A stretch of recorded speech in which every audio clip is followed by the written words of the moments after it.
Do Chat. Greetings to all of our devoted listeners. I'm sure there are thousands of you by this point.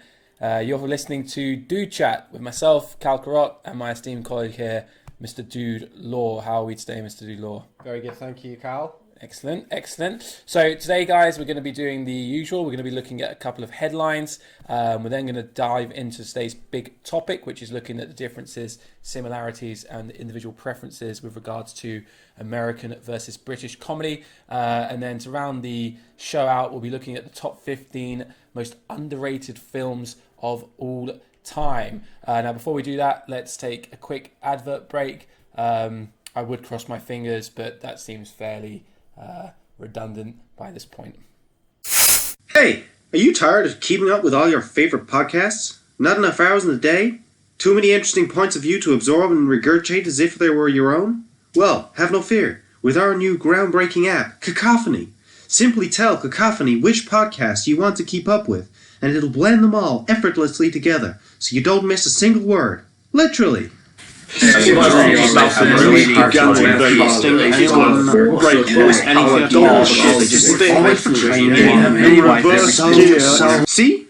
whole podcasts in one.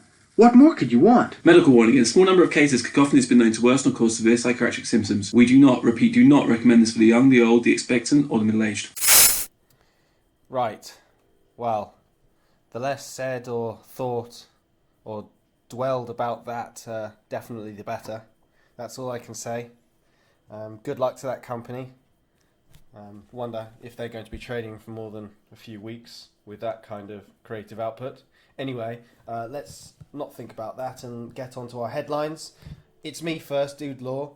And what I have today is Michael Burke, who's a UK celebrity, quite a well-known man and involved in the news. He was on I'm a Celebrity and all that.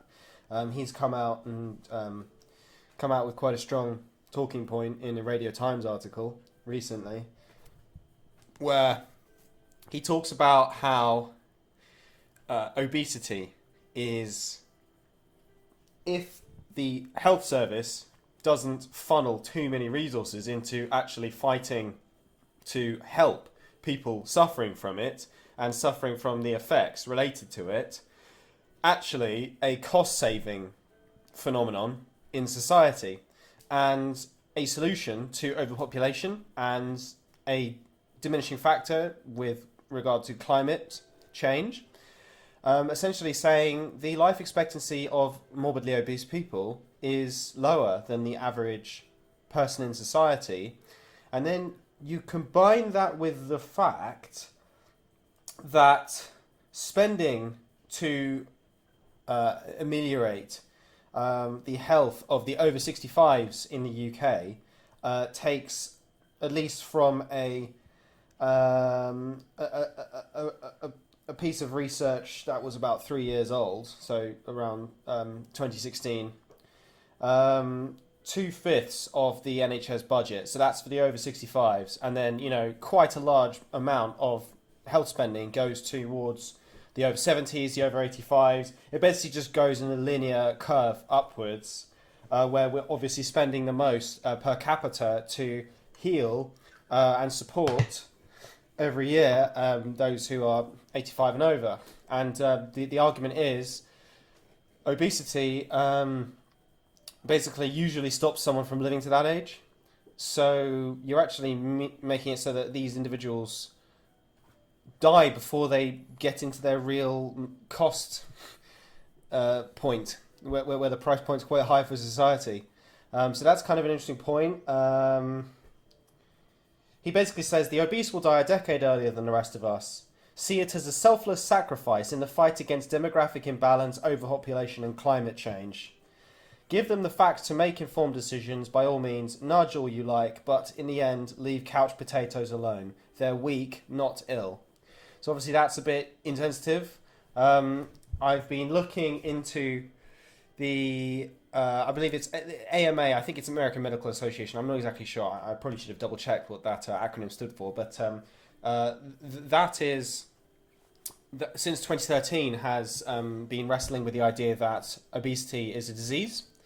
And I've seen a lot of debate going back and forth. some fairly unsympathetic people saying, no, obesity is just you're greedy and you can't stop eating and you don't have balance. And then some people are accepting that there are biological inhibitors of weight loss and encouragers of weight gain, but still saying ultimately it's down to willpower.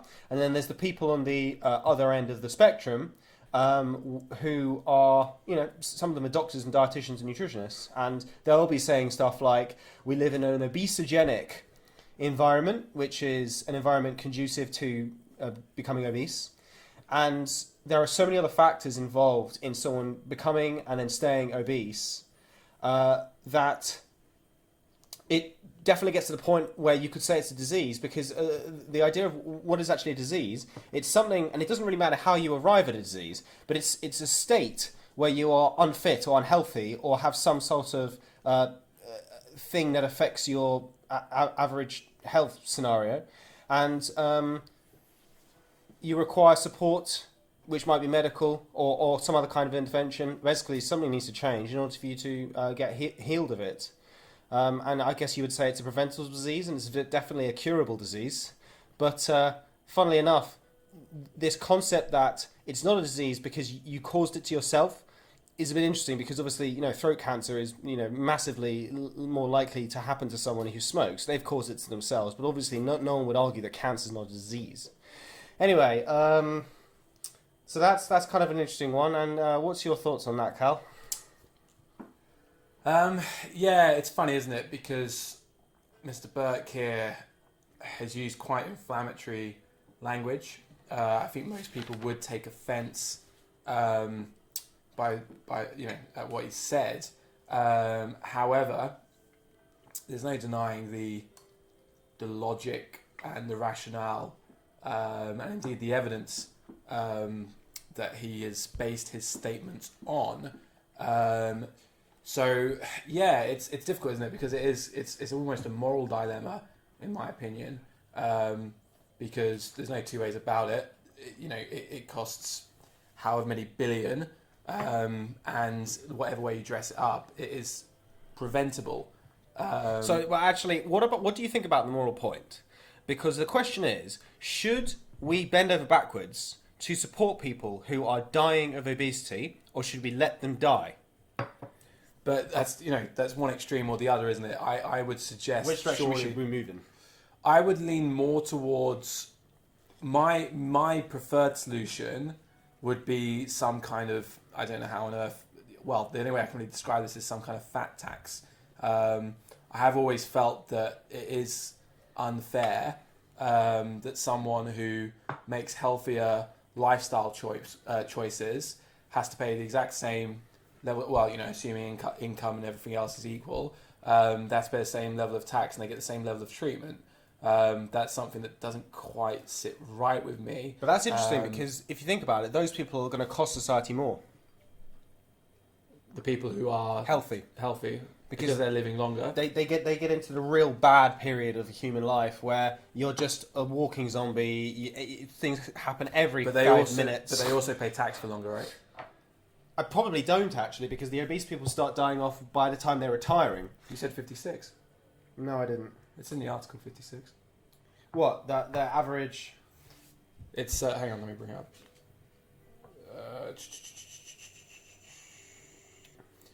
Okay, no, it's just an arbitrary example. In 2008, Dutch researchers found that up to the age of 56, obese people required the highest annual health expense. Okay, all right, I've taken something out of context there.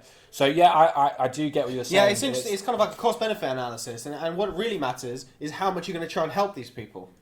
Because what Michael Burke is suggesting is we give them advice. We say, you're obese, this is how to get out of obesity. Yeah. But if you really want to stick with that lifestyle choice, we're basically going to give you this, let's for example say, we're going to give you the same amount of spending and the same amount of effort that we would give to anyone else. But it's condensed. I.e. not overspend. And you're probably going to end up dying quicker than if we really took you as a special case. And we absolutely have to make sure that this person, while staying obese, is given the absolute perfect medical care. What's your view on that? Man, it's just such a complex issue to me. Because again, you were saying about how we live in a society now that almost encourages obesity. Absolutely, food deserts. Yeah, Obesogenic environment. yeah, absolutely.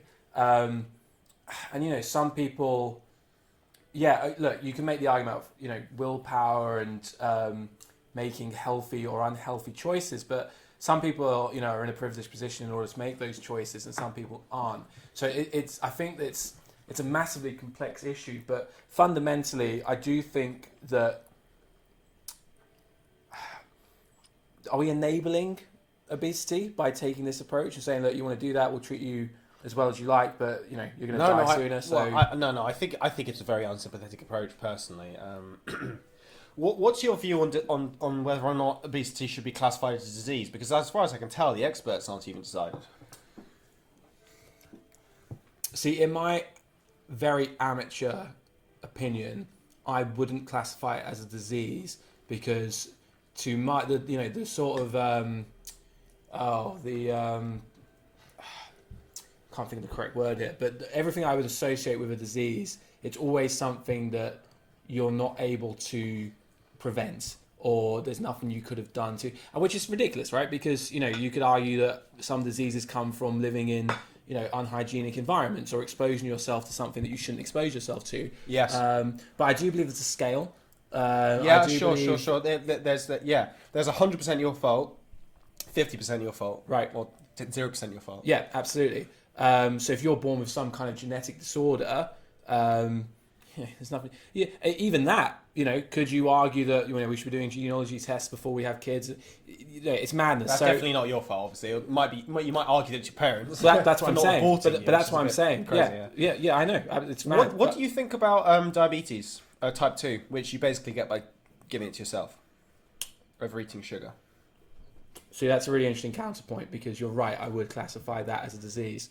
There's obviously a reason here why the experts haven't been able to pin this down. Yeah, medically, I understand that it's actually quite a challenging concept.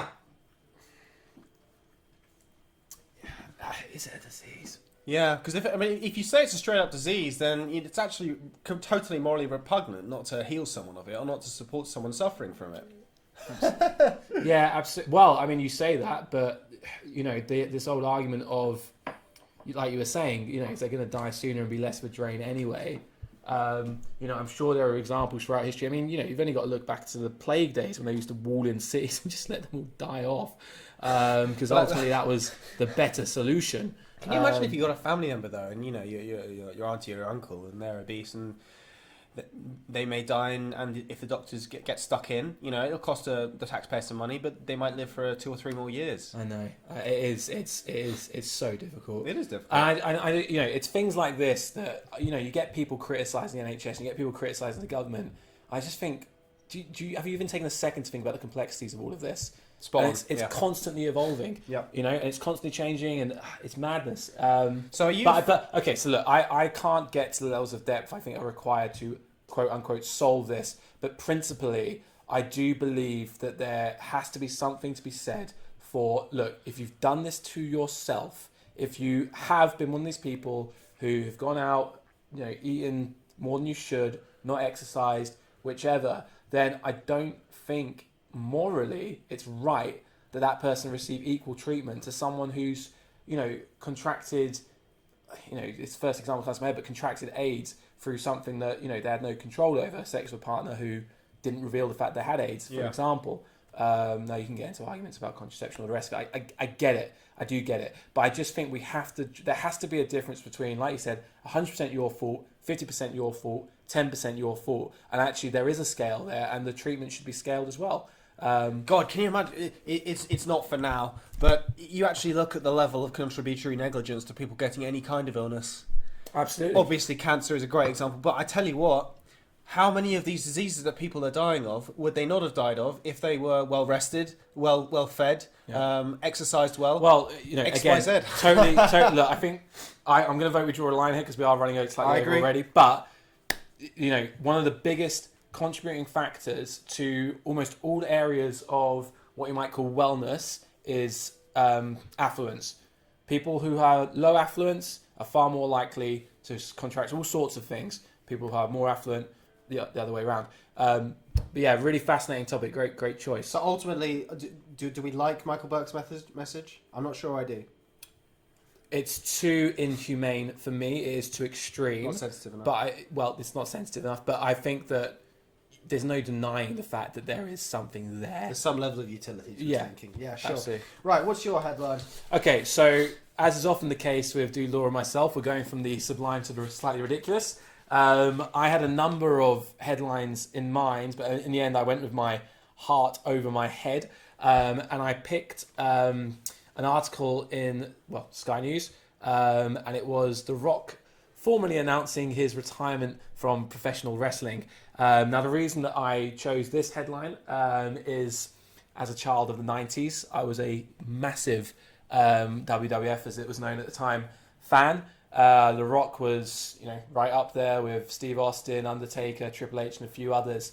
But The Rock, for me, is such a unique case because I do think, just in terms of levels of charisma, oh my gosh, absolutely off the charts. And the successes he's enjoyed post-wrestling career. I think it was 2017, he was the highest paid actor in the world.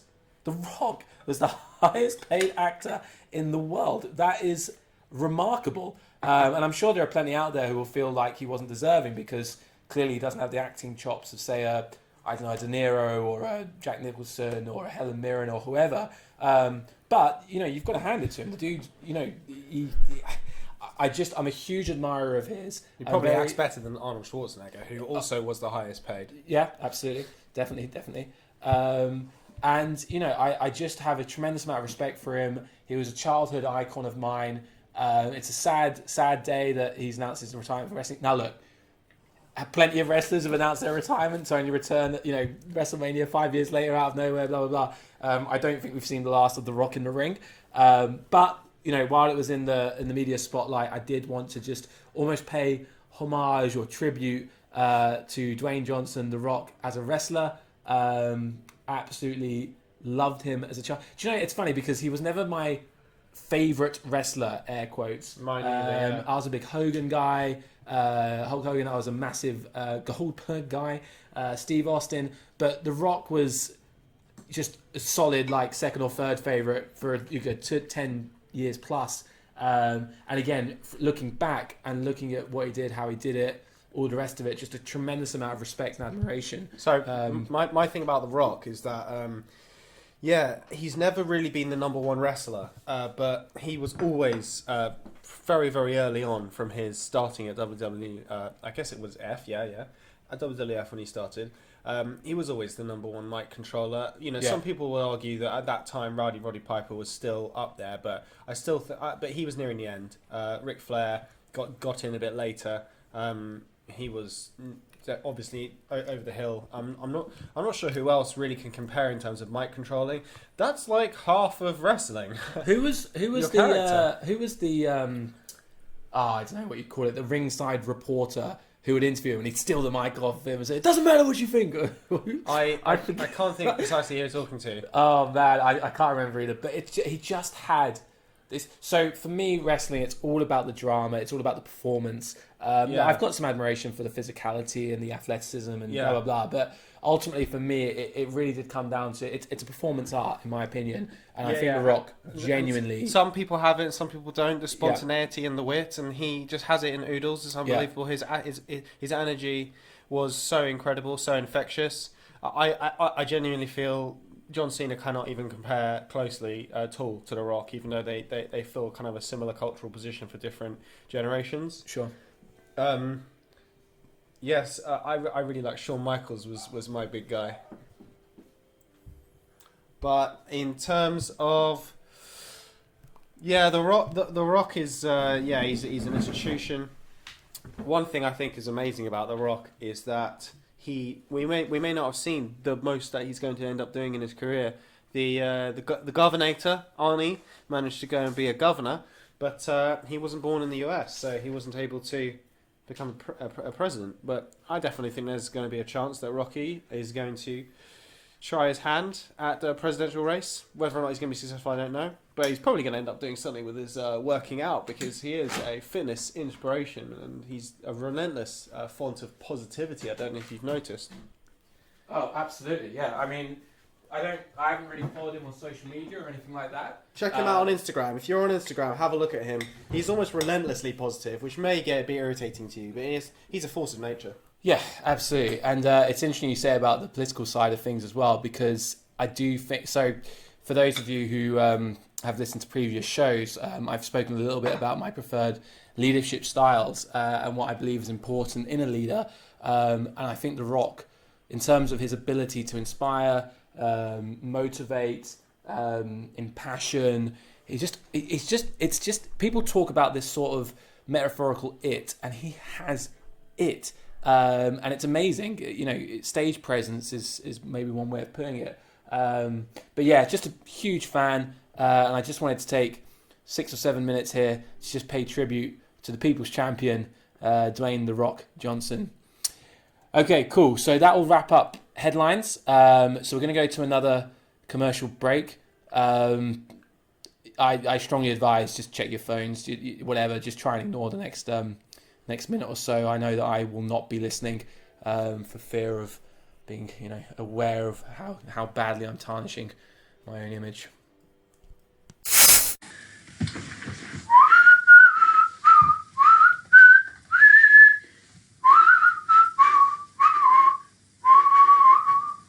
This week on Strictly Come By Farming, watch Mark Wright milk a cow with the expert guidance of Farmer Blige.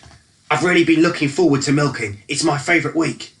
You'll do what you will, come boy.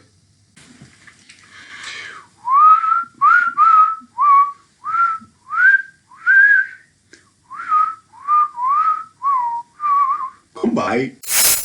Okay, so another truly terrible advertisement there. The only thing that really advertises is ad blocker, and you'll need to get it. Yes. If ever anyone wanted evidence for beggars can't be choosers, there we are. Anyway, so moving on to today's big topic. It was my turn this week to select our big topic. And what I've opted for is American versus British comedy. We're looking at some of the similarities, some of the differences. We'll talk a little bit about our own preferences. I'm hoping to do a fair amount of riffing here, and just wanted to pay, give attention to what I believe is two distinct forms of comedy. I appreciate it's a little bit reductive and broad to just create the umbrellas of British or American. Obviously, there's an entire spectrum of different approaches, medium styles, genres, and so forth within both categories. However, for the purposes of today's discussion, obviously necessary to divide the two in a fairly simplistic fashion. I want to start really by clearly establishing that I consider both the English and American comedic styles to be equally valid and virtually identical in their ability to make me laugh, which should surely be the way in which comedy is assessed. I've laughed until I cried at American comedy. I've laughed until I cried at English comedy. However, I did think it would be quite a fun exercise to delve into the nuances and the subtle or even not so subtle differences that clearly distinguish one from the other. I also want to explore different ways in which comedy can and should be assessed. Before doing so in any great detail, though, I did want to point out what I believe are the most obvious differences between the two. So the first difference I wanted to talk about is what I'm going to call 2D comedy versus 3D comedy. So 2D comedy, this is the form in which that I believe there's just an absolute chasm between British and American. In fact, the only animated British comedy that I can recall being any good was quite a short-lived satirical show in the early noughties called 2D TV, which again, short-lived, wasn't particularly amazing. It was okay. But aside from that, everything else I'm thinking of is American. I really do think they've monopolized that area of the comedy market. South Park, Simpsons, King of the Hill, BoJack Horseman, Big Mouth, Family Guy, and many, many others. And in this regard, the Americans are clearly superior. However, I think I'm really keen to get your opinions in the moment as to why you think that is. And for me, it's almost a nice. This is a little bit cheeky of me, but the Americans are very good at 2D comedy, literally, but also almost metaphorically as well, because I believe when British humour, and obviously there's some British bias here, but I believe where the British humour separates itself is 3D comedy, and particularly 3D comedy characters. So I don't believe that there are any American comedy characters, whether it's in sketch shows, whether it's some kind of stand-up routine, whether it's in sitcoms. I don't think any of their finest comedy creations, character-wise, can really stand up to some of the British comedy characters. So your Basil Fawltys, your David Brents, and for me, the absolute creme de la creme, your Alan Partridges. So the first difference I wanted to sort of talk about, Mr. Law, is 2D versus 3D. Why do you think the Americans are so good at 2D, and why do you think the British go for more 3D? Yeah, that's an interesting point, and I definitely don't disagree with you that there's absolutely no competition whatsoever in this area. In fact, there's so little competition that I didn't even consider it. What I considered was I split comedy up into 4 main areas. One, television comedy. Okay. 2, discussion shows, panel shows, and sort of like late night shows. Excellent. Which I don't view, because I'm talking like, when I say television, I'm talking about like sitcom type stuff. Yeah. And then I've got like, the live based stuff / the presentation stuff. Yeah. Which, by the way, is heavily weighted in panel shows for the UK and heavily weighted in late night for the US. Okay. And I definitely think that speaks to the way that each culture likes to experience its comedy. You take Letterman over Jonathan Ross? Yeah, absolutely. Okay. But then you've got, well, to be honest, I don't really like late night anyway. Oh, right, okay, fair enough. And I suppose I think I would challenge you a little bit on that. We'll come back to it. Yeah, but yeah. Graham Anyway. Norton's pretty good. Yeah. I would say Graham. Yeah, I'd say Graham Norton. But I mean, to be honest with you, it's not my type of stuff. And then you've got film, and then you've got stand up, right? Yep. I mean, that's probably the broad areas. Okay. So anyway. So you've compared in categories. Yeah, so I included your 2D stuff. I already included that in general comedy. The thing is, right, how could I can't there's absolutely no way in hell I'm ever going to hive off The Simpsons from taking on anything. Right. It's the best comedy ever made, in my view. So it's better than any comedy film. It's better than any stand-up. It's literally pound for pound funnier than anything else that has ever been made by humans, in my view. That's totally personal opinion. Sure. So I would definitely want to put it up against, all of it, like Partridge, Fawlty Towers, Office, and stuff like that. Yeah. But that's look. You gave me a prompt. Yeah. Yeah. So I'll stick with that prompt. Okay. And then if you want to counter my point, I've just made. No, absolutely. I'm really interested to hear the answer to my question. Well, I mean, you just thrown this on me, and it's a very interesting point of reflection. But I've got to say that I think it's the British conceit of wanting to be grown up, and. Very interesting. We live in a culture, our UK culture is incredibly cynical, nihilistic, negative, detrimental, pejorative. We hate anyone trying anything. Well, that's not true, actually. We live in a climate where people are scared to try anything, but there have been shows like The Mighty Boosh, even though I didn't really like it, and Garth Marenghi's Dark Place, which I also didn't really like. But they're both examples of pretty creative shows being received extremely well. Yeah. But in general, I think we live in a peep show world in the UK where people are scared witless to bend or break formats, and everything is based on this kind of veneer of false modesty, and that includes the way if you just think about how the British public would receive a 2D comedy, they would just view it as childish because they're so damn conceited. They refuse to break out of their little mental boxes. To be honest with you, it leaves hilarious humour. It's a pathway to fantastic humour, which I'm not sure exists in any other culture. Well, there are things you can do in cartoons you can't do any other way. Oh, sorry, I'm talking about the fact that the UK climate is so incredibly boxed in. yeah, that we're just not inventive enough. Yeah. It means that we're very inventive in our tiny areas. Right, got you. Yeah, but like I was going to say, I did write down the point myself. The one really significant distinguishing factor of the US comedy spectrum is that it is far broader. Yeah. Well, they've got a much larger audience, right? I mean, I consider this as well. So you make a really interesting point, and it's so funny. I'm pleased. Yeah, I really did find it fascinating that when you look. So I looked at. So one of the first things I did with this big topic is I listed kind of, I don't know, the 50 funniest things I could think of, and just thought how many are British, how many are American. Me too. And it was virtually a 50-50 split. Maybe 60-40 British to American, but no significant difference. But the thing that stood out to me immediately was the fact that, oh my God, there are no British animated comedies. This just doesn't exist.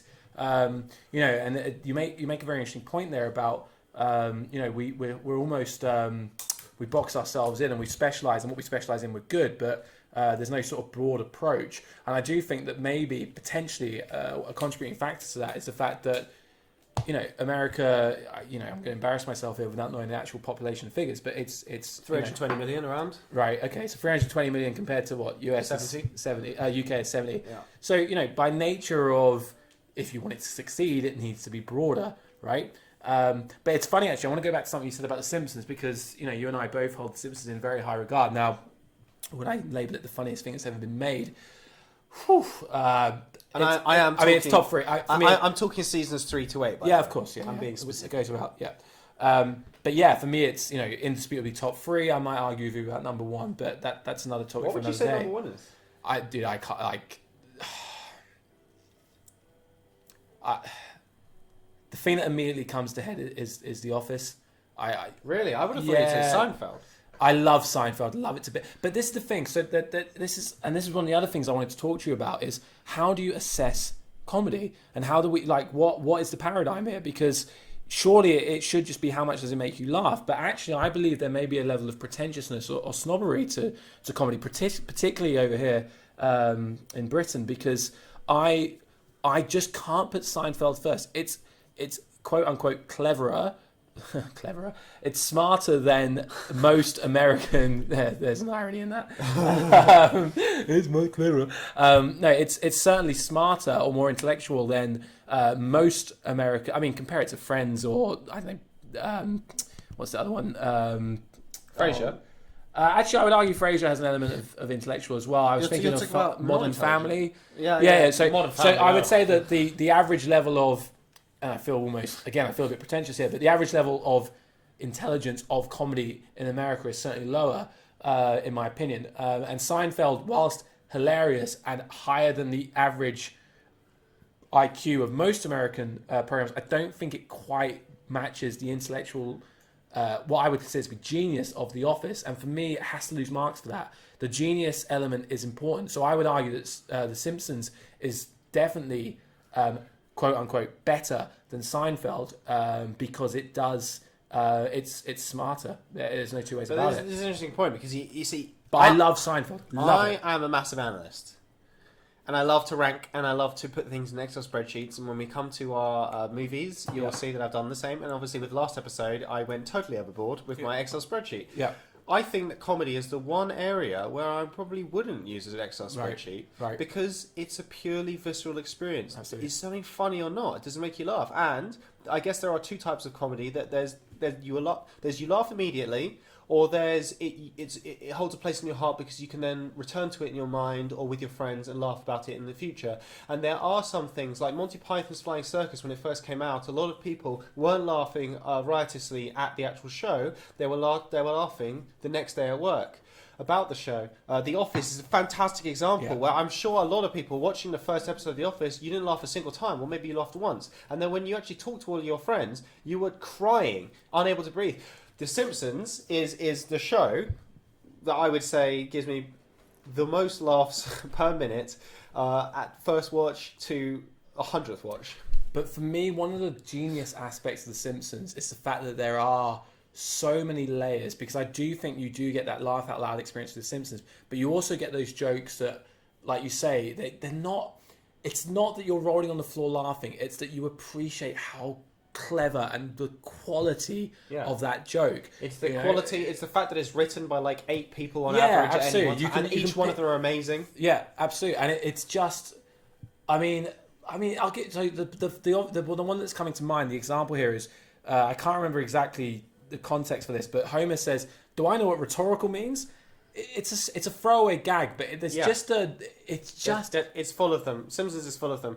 Jay Leno points out, because they have Jay Leno on one of their DVD commentaries. He points out a visual gag where someone's reading a paper and the headline is "Dog kills cat, self." I mean, that is just seriously like what level of it's ridiculous. It's brilliant. And another example is when Mo is becoming a stand-up comedian, an acerbic stand-up comedian, where he just complains about everything. Homer shouts out because he's getting really excited. He shouts out, "Impeach Churchill!" So like who the hell is gonna realize it's packed. It's packed. You know, Churchill was considered a fantastic ruler. He's dead. He obviously is not in power. Yeah. Nothing to do with the States. It's nothing to do with the States. Yeah. It just shows you to what level of Homer shouldn't mania know who he Homer's is. been ripped to. Yeah. It's so many layers to that. Yeah. But that's not a gag in the show. No. That's just background noise. Yeah, absolutely. That's ridiculous. Yeah. The attention to detail. So for me, comedy is an art.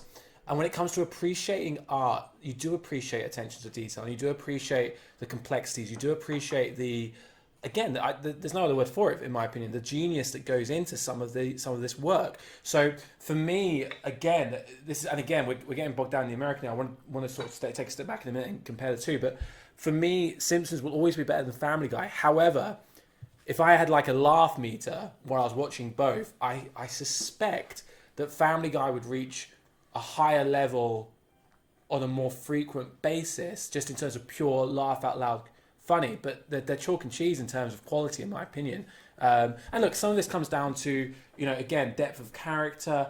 So the thing with Family Guy is, and they make fun of this themselves, which in itself, I suppose, is quite clever, but you can't distinguish episodes from one another. You only ever talk about the jokes. Whereas I might refer back to an episode of The Simpsons because so it's true. emotional punch, So true, yeah. or because it's political statement, or whichever. But that, now it gets really complicated, because if you start ranking comedies based on how much emotional impact they have on you, that's hardly comedy. No, well, quite exactly. So I think, for the purpose of discussion, I think we need to put that to one side, but I don't think it's irrelevant. I can actually speak to your point about Family Guy versus Simpsons, though, because for a long time I didn't like Family Guy. I thought it was poor quality, and it took a while for me to get around to it. The Simpsons I watched when I was a kid, and I assumed that it was something off in the distance, and I would never really care much for it again. Right. I got back into The Simpsons, I guess, when I was about 16. And I distinctly remember rewatching episodes. I watched it in whole with my friend. Bart Gets an Elephant. I remember being unable to breathe for about 10 minutes straight. Right. I literally, I couldn't stop laughing. And not only that, the next gag came along quicker than I had time to recover. Right. I was gagging. My eyes were watering. Yeah. I could not breathe. I had to get it to stop. I literally had to stop it so that I could fall onto the floor. Right. With tears streaming down my face, Yeah. and try not to die. Yeah. Okay, and I had a similar experience getting back into Family Guy, really realizing that it's actually much funnier than I thought it was. Right. There have been moments when have certain levels of paroxysmal laughter, but actually, 100%, I can say from experience, Simpsons is not just nostalgia. No. It's really, really, really funny. Yeah, it's funny. It's almost like fine wine. It gets better with age. But okay, look, let's take a step back and go back to sort of British versus American. Would you agree with this statement? British people appreciate British comedy and American comedy. American people appreciate American comedy. They don't appreciate British comedy. That's like a statistical fact. If you actually talk about the numbers that shows do. Right. Yeah. So why and stand-ups, by the way, is a great example. Why is that? That's a fantastic question. Right? Why don't Americans get satire? Why don't they get irony? Because I don't think I like the cop out, in my opinion, answer is that because they're of a low IQ. That's not true. I don't have the statistics in front of me, but I would guess it's not true. Obviously, there's a greater degree of variance with such a significantly larger population. But there's something. It must. I just assume it's a cultural thing. It's got to be a cultural thing. It has to be a cultural so thing, Ricky right? Gervais talking about it said it's often dangerous to generalise, but under threat, I would say that Americans are more down the line. They don't hide their hopes and fears. They applaud ambition and openly reward success. Yeah. Brits are more comfortable with life's losers. We embrace the underdog until it's no longer the underdog. We like to bring authority down a peg or two, just for the hell of it. Americans say, "Have a nice day," whether they mean it or not. Britons are terrified to say this. We tell ourselves it's because we don't want to sound insincere, but I think it might be for the opposite reason. We don't want to celebrate anything too soon. Failure and disappointment lurk around every corner. This is due to our upbringing. Americans are brought up to believe that you can be the next president of the United States. Brits are told it won't happen for you. No one in Britain is told you're going to be the next prime minister unless they're in Eton. That's really interesting. We don't live. The American dream does not exist in the UK. No way in hell. The UK dream is you're born into the station you'll die in. Right. And so another point that Ricky made is, I guess, the biggest difference between US and the UK version of The Office. It's a great crucible for seeing the differences between the two shows, because they're both very successful explications or explorations of the style of humour in the country. We had to make Michael Scott a slightly nicer guy with a rosier outlook to life. He could still be childish and insecure and even a bore, but he couldn't be too mean. The irony, of course, is that I think David Brent's dark dissension and eventual redemption made him all the more compelling. But I think it's a lot more palatable in Britain for the reasons already stated. Brits almost expect doom and gloom, so to start off that way, but then give a happy ending is an unexpected joy. Network America has to give people a reason to like you, not just a reason to watch you. In Britain, we stop watching things like Big Brother when the villain is evicted. We don't want to watch a bunch of idiots having a good time. We want them to be as miserable as us. America rewards upfront, on-your-sleeve niceness. A perceived wicked streak is somewhat frowned upon. Interesting point. It's very interesting. But you know, it's so funny because Ricky is one of the very few examples, and I guess James Corden, there's a couple of them out there, but Ricky has 100% been able to take his product to the States and make it successful. Not as successful. Not as it, though, sure, of course. But he's won Globes. He's won Emmys. Yeah. You know what I mean? I'm not sure. There's not many. I think he was a household name here, and he's kind of tarnished his name here because of his playing to the US crowd. He's sold out. And he's definitely not a household name in America, no way. No, sure, but I just mean he's enjoyed commercial success in the two regions, and I think that's relatively rare. So you mean Brits. he's in a place to get inside? Yeah, absolutely. Yeah, And I agree with a lot of what he said. It's quite cynical. Definitely. But I guess it's true. Oh my god! I can't help but think about it.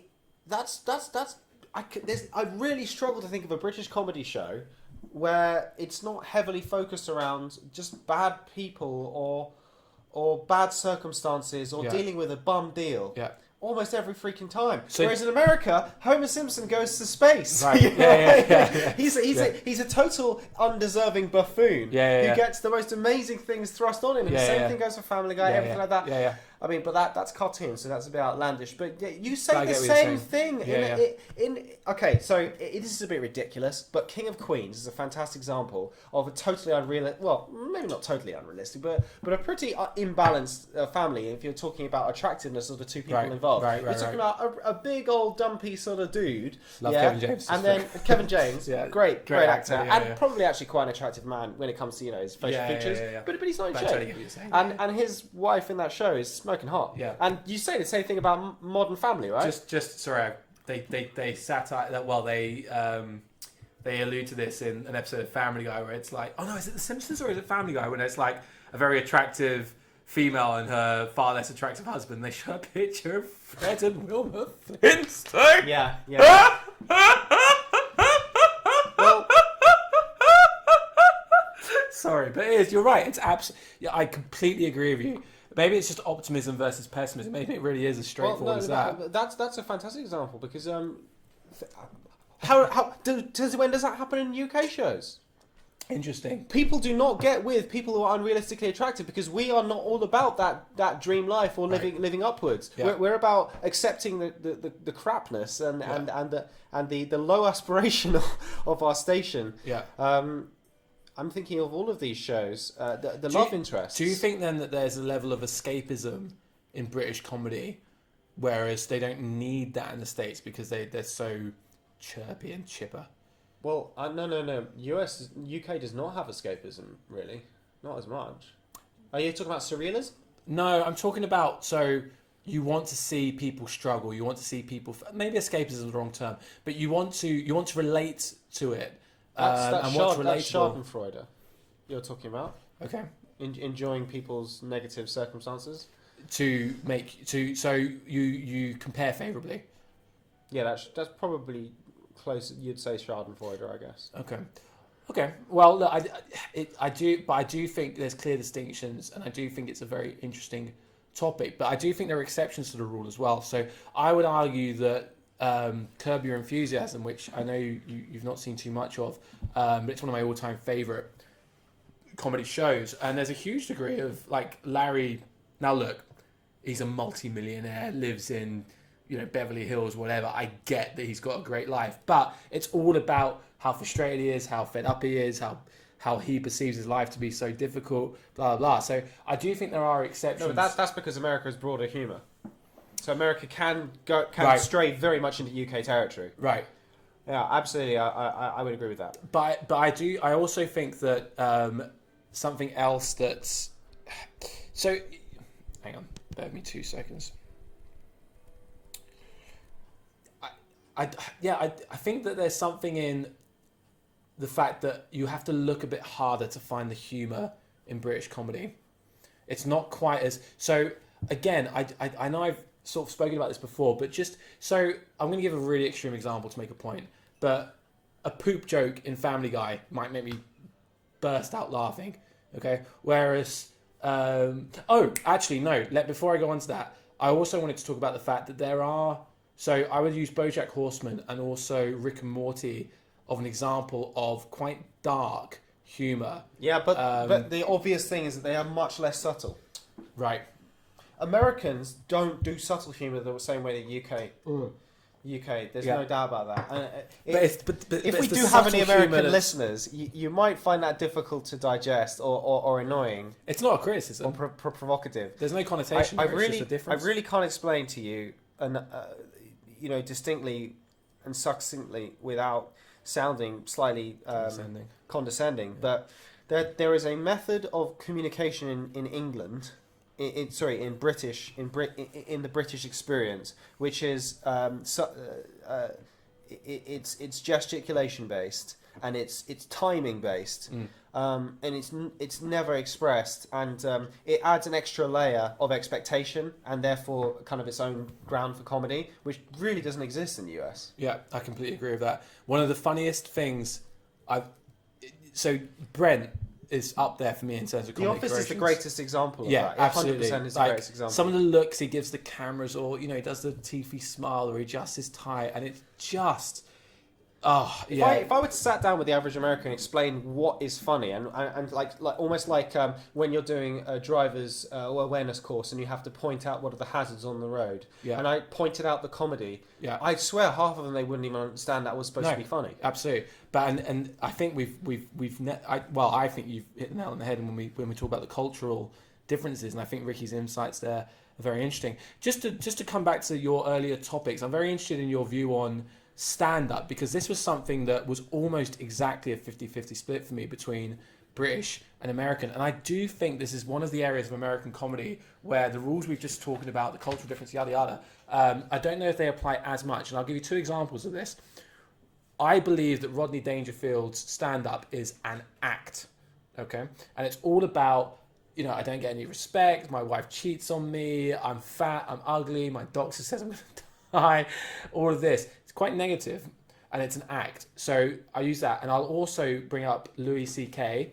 I appreciate there's a bit of controversy surrounding Louis at the moment, but let's separate artist from art. And I would say that some of his stuff is very clever and very dark, and quite he does refer to irony. They're just, for me, I felt like there was a separate. So for me, American stand up and British stand up is more is closer than any other medium of comedy. Would you agree with that, or do you think that's not fair? Yeah, that's probably true.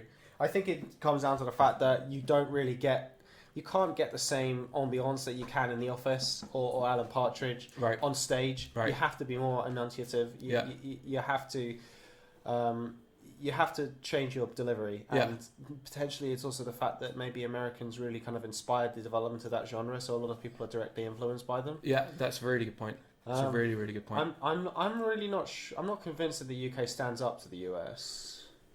In terms of stand-up Maybe comedy. in terms of per capita, maybe there is. Because what have we got? We got Eddie Izzard. Yeah. We got Lee Evans. Yeah, Ricky Gervais.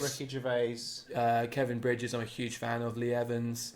Who else? John Bishop. Kevin Stuart Bridges Francis. is really funny. Oh, Kevin Bishop. Stuart Francis. Huge shout out to Kevin Bishop. He's hilarious. Sean Locke. I suppose we love Sean I would Locke. say that all of these people are slightly lower level. Those people we just. So who would you have as creme de la creme of American stand-up?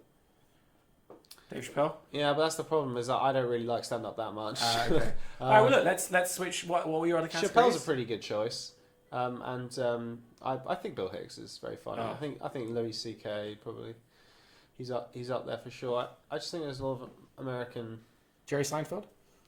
Haven't seen him. Oh, dude, he's very good. Okay, let's pick. I do think that the Eddie Izzard Cake or Death monologue is one of the funniest things I've heard. And very, very clever as well. And I also have to say that Peter Kay, he's a guilty pleasure. Absolutely. I genuinely think he's Michael absolutely McIntyre. hilarious.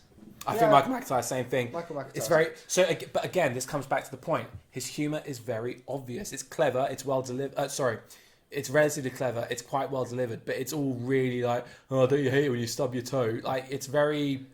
I mean, I consider it quite. That's easy. what annoys me about some parts of British culture, British comedy. Okay, because if I were to name you the one thing that annoys you the most about American culture, American comedy / culture maybe, it's sitcoms by committee. Right. Yeah, and it's just the churned out Yep. similar feeling, and I think Modern Family is a great example. But there's just all of these like Community. I'm sorry, I don't like it that much. All of these shows, I feel Yep. that they are so similar in tone. To Yep. be honest with you. Agreed. I did feel the same way about Arrested Development, but I know I haven't seen enough of it. And I also say the same thing about Parks and Rec, okay? And I really think that It's Always Sunny in Philadelphia is so aggressively anti all of those things, yeah? I think it stands out like a sore thumb in a fantastic way. Yeah. What about Trailer Park Boys? Well, that's a Canadian, doesn't count. Canadians are the funniest people in the world. The nicest people, the funniest people, the best sportsmen, Matt the Stone, Trey strongest. Parker. I've just They're realised just a superior race. South Park. South Park's Canadian. Really? Why? Aren't Matt Stone and Trey Parker Canadian? Or American? Colorado. Are they? Yeah. Oh, ignore that completely then. Apologies. That's why South Park's in Colorado. Yeah, that makes Wait sense. a minute, I'm pretty sure they're from Colorado. I think don't know they where may I've have got met Canadian Berkeley or from. something, but they're American. They're American. Okay. Well, Alright, it's okay, Jewish okay, if that fine. counts. But Yeah. I think we're including Jewish Oh, people. wow, in Jewish America. comedy If would we're be a going to great separate topic. Jewish people from the rest of Let's America, not do that. that's not fair because that's like half of America's comedy. Right. Okay. Yeah, What were your other comedies? So you had stand up. You Wait had a minute, sitcom. I wasn't a train of thought. Oh, sorry. Forgive me. And I'm trying to pick back up from where I was going, but what was I talking about? Sorry. So I've explained what I think the vice of American comedy is: writing by committee and just really not being that inventive and just kind of churning out material because you need to fill up those seasons, and that's definitely something America suffers from. Yeah. They don't have the ability to be succinct. Yeah. The problem that the British suffer from is. What really irritates me is that it's just not subtle sometimes. It's actually not clever. It's bloody stupid and formulaic. And it's like written for 16-year-olds. Like, I'm going to, if I start naming shows, then people are going to get annoyed because I'm going to upset them because I'm going to say that the show that they hold and love and treasure. But I really do think that British comedy sometimes suffers from the pretense where we just assume we're going to be clever. Many times we're not. Many times it's simply inferior writing, inferior humour to your standard American show, and it's just dressed up and assumed that it's going to be, because we have that hallmark of being British. Very interesting. Anyway, so you're going to ask me about what the other. I wanted you to remind me what your categories were because I do think that sitcom, for example, I think Brits do have a slight edge. Really? Yeah, I think so. I think American, you've got. For me, it's Fraser and it's Seinfeld. But wait a minute. Because if you take away the cartoons, that's like half the good writers in America. There you go. So I do think we have an edge there. I'll rattle you off some ones that I've got. Okay. For the US. Okay. But they all start. This is almost in order of. No animated, right? This is no. I'm starting. I'm including an animated, and then we cut them out. Simpsons, South Park, Futurama, Family Guy, Rick and Morty. That's like right up there in the top shows. Sure. Malcolm in the Middle, Frasier, Friends, Seinfeld, Fresh Prince, It's Always Sunny. Then I've got a whole list of shows that I think are quite bad. And I really don't think Brooklyn Nine-Nine's good. I'm sorry. Married with Children, I think is pretty funny. Loved Married with Children. Loved it. Eastbound and Down. We both enjoyed that. Yeah. Kenny Powers. I do like Scrubs. Early season, sure. Yeah. I do like Scrubs. I'm not sure I like it as much for humor as just for like the story. Do you know, it's funny because I criticised American shows for not having that emotional depth. Scrubs has that emotional depth. So I will give credit to... Futurama, right? Futurama's a tragedy show. It's not a comedy show. It's not funny. It's just incredibly sad. But all Simpsons the time. depth. I would like to just say that there is depth. It's just more frequent and more common in British. I would argue. If we've cut out, it's not. No, I'm actually kind of coming to see a point because if we cut out but I don't see why we would cut out the cartoons. But if we do cut out the cartoons in the UK, by the way, we got The Office for the US, which I think is good. But then the UK, we've got the UK Office. We've got Extras, Partridge, Blackadder, Fawlty Towers, Little Britain, Red Dwarf, Only Fools and Horses, Dad's Army. To be honest with you, that's in the list. I'll give you some examples of what's on the list that I don't really like myself. Black Books, IT Crowd, Garth Marenghi, Father Ted, Porridge, Royal Family, Yes Minister, Peep Show, Mighty Boosh, In-Betweeners, Gavin and Stacey, The Thick of It, Mr. Bean. Mr. Bean I really like, but I really dislike The Thick of It. Oh god, as far as I'm concerned, The Thick of It is like the perfect example of the conceit of the British comedy viewer. That really is going to polarize some people against me. I was going to say I'm already starting to wish I could. No, it's fair. It's totally subjective. It's totally subjective. It's just Hang on, guy being a total douche. Was the In-Betweeners on your don't like but not recognise it's liked list? Yeah. Wow. Yeah, I appreciate it's liked. I but love it. For me, but In-Betweeners just isn't that funny because I actually live that life. I'm an In-Betweener. That's too close to home. Yeah, what about Men Behaving Badly? No. No? Rewatching Men Behaving Badly, it's almost like I have to pretend to be a lad to enjoy it. Right, okay. You know, I have to like live action role play LARP. I have to LARP as a middle-aged man who doesn't have all of the defense mechanisms in my head to remove lowbrow humor, and then I can actually enjoy it. Right. But quite frankly, Men Behaving Badly is as far away from Blackadder. Sure. You know, as A Few Good Men is away from sort of an in-flight how to crash tutorial on a plane. Right? Fine. But, okay, so look. In my opinion. Yeah, no, absolutely. Okay, so I want to try and find something hold on. Sorry. Now, I'm just trying to turn around and think, comparing these two together, maybe you're slightly right, because actually, if you're going to do a top 10, I can't really argue against having The Office, Extras, Partridge, Blackadder, Fawlty Towers. Yeah, that's your top and five. If you're in a top 10 and 5 of them come from the UK and their population's 4 times our size, if not a bit more, it actually is more. It's about 4.5 times our size. You've got to give it to the UK, haven't you? Really? I agree. Are there any good American sketch shows? Yeah, the best the best sketch show from North America is In Living Color, in my view. But I think it's Canadian. How is it fair to Harry Enfield, Little Britain? It's not a patch on Harry Enfield. Right. Harry Enfield's way funnier. But Harry Enfield is Harry Enfield. Like, he's one of the funniest people I ever lived. Underrated. That reminds me. That is one big distinction in UK versus US. Go on. How many shows in the UK are written and performed by the people? Right? That happens all the time. Yes. Like Partridge, Office, Extras, Yeah. Harry Enfield, Fawlty Towers, all the Monty Python Little stuff. Britain, Yeah. Monty Python, all of that stuff. That's Mighty Boosh is another example. Peep Show is another example. So it doesn't really happen as much in the US. Seinfeld is that written by Jerry Seinfeld? Yeah, partly? Jerry and Larry wrote that. Curb is written by Always Sunny, written by the same people who perform it, right? But that Always Sunny is a huge trend bucker, Yeah. right? Eastbound and Down. Really? Yeah, He wrote that? Yeah. Him Man. and I forget the other guys. Jodie Hill, is it? That's fantastic. It is good. But you're right. It's certainly more frequent in British comedy. Okay, and then panel shows. I do think you're forgetting things like the Graham Norton show, Jonathan Ross show. Sorry, no, that's late night QI. shows. That's late night shows. Okay, fine. Panel shows and late night shows Okay, different. so panels. Oh wow. Okay, so we're going panel 100% British. And again, that's my bias. I'm not I even get, sure there is US. Really? Well, I'm not even sure there is US. I think they have some show about last week tonight or last. Oh God, I can't even remember what it is. It's not this week tonight or whatever it is. yeah. Oh God. But there's certainly no struggling. QI or question of sport or you know. No, they don't have space for it because Right. they've just got James Corden, frankly, who I just think is just this is atrocious. But anyway, they got Let's not talk about what an Corden. embarrassment. We're They've gonna got James paint Corden. the target on our By back. the way, did you ever see Holden and Corden? I Horrifically rewatched episode 1 of that on YouTube. I could not believe how bad it was. Anyway, sorry. Corden is an example of I genuinely and look. I know that he's popular. My wife loves James Corden. He's been very successful. This is purely a subjective thing, but I really, really think that Ruth Jones is the woman behind James Corden. I think Gavin and Stacey, which to be honest with you is on no top 10 list of mine, but I appreciate it maybe on some. That's all Ruth Jones. That's a good call.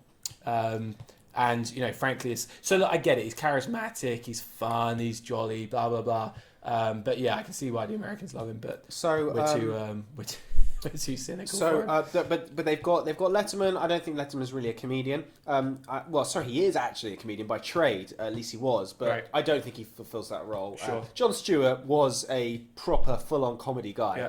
Jimmy Kimmel's quite funny, I'd say. Kimmel he likes having a laugh. He likes Yeah. having a go. Yeah. Same thing goes for Fallon to an extent. Yeah.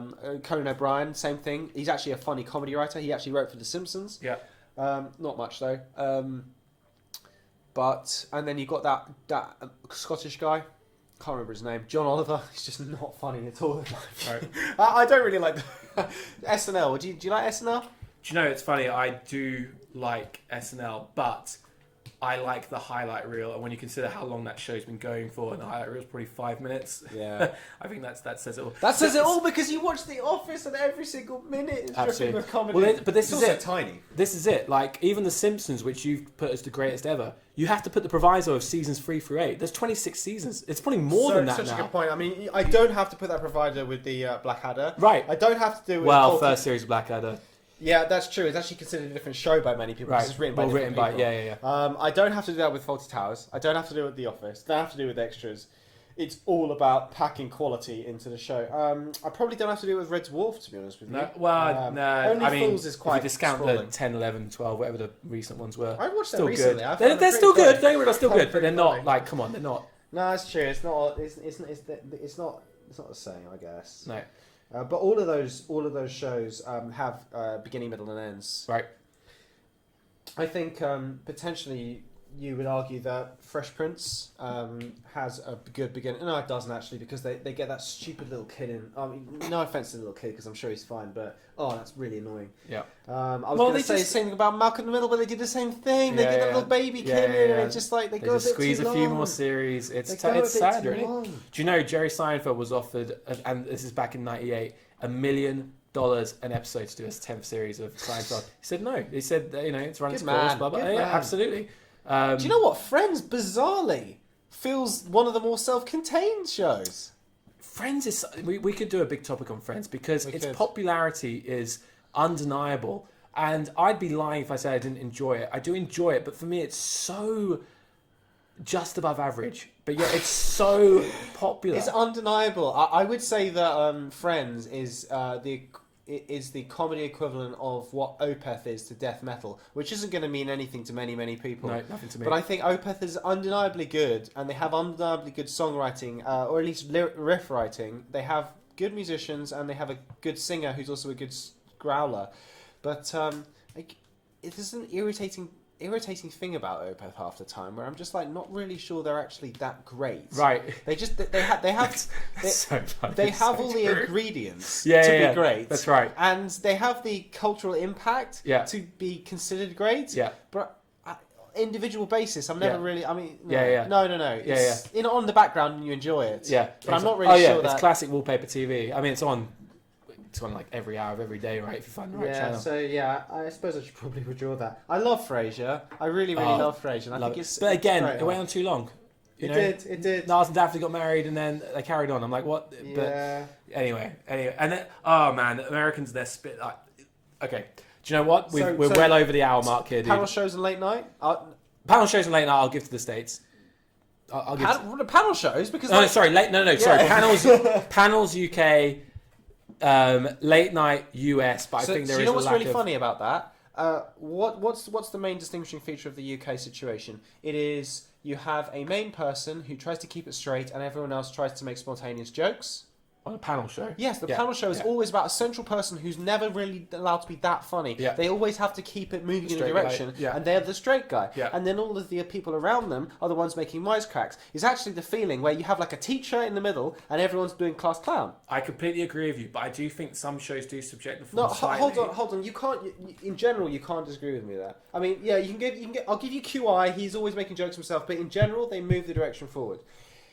Mock the Week, all of those Buzzcocks. So Mock the Week was one of the examples I was going to use of Dario O'Brien. No, does like to no, crack he jokes. does way less than the main guys. He's always moving. He does in the less, direction. sure. So- By the way, Josh Widdicombe for the British stand-ups, I should have mentioned. I love Josh Ooh, Widdicombe. okay, but what I'm trying to say is that it can contrast with the late night show. Yes, is where the roles are all reversed. about Yeah. the central guy Yeah. doing a presentation, Yes. Yeah. a prepared presentation His guests are his to the props audience. Look at my show and tell. Yeah. And I actually do think it's related to the fact that Americans have show and tell. And by the way, actually, I think psychologically that's one of the reasons why Americans stutter less than the UK, because they're taught from a very young age to present in front of a crowd. Yeah. But by the way, I did actually forget one thing. Whose line is it anyway? I'm not sure that any show in the UK or panel variety has ever had funnier people than. I think Whose Line Is It Anyway might be number one. Right. No, it's tough to. I mean, I'm not big on panel shows, I guess, but it's so my opinions aren't strong. Did you ever watch Nevermind the Buzzcocks with Mark Lamar? Loved it. But did you ever watch it with Mark Lamar? Yeah, absolutely. I never watched it without him, to be honest. I switched off after. Okay, so look, I'm not going to give away my age on there, but I was very young at that time. But I used to love watching it with my dad, and if it's ever on UK Gold or whatever, and it's flashback, I like watching it versus, I don't know who the new presenter was after him, but... Simon Amstel. Yeah, it just wasn't the same for me. Maybe there's a too. nostalgia Oh my thing God, there. me too. Shooting Stars, what would we classify Shooting Stars as? Panel or comedy? Because that is Vic and Reeve playing the American role of Vic and Bob. God, it's almost like a sketch show, isn't it? Yes, I don't know how you categorise it. But have I got news for you? Often the host is the main act, if you like. No. You don't think so?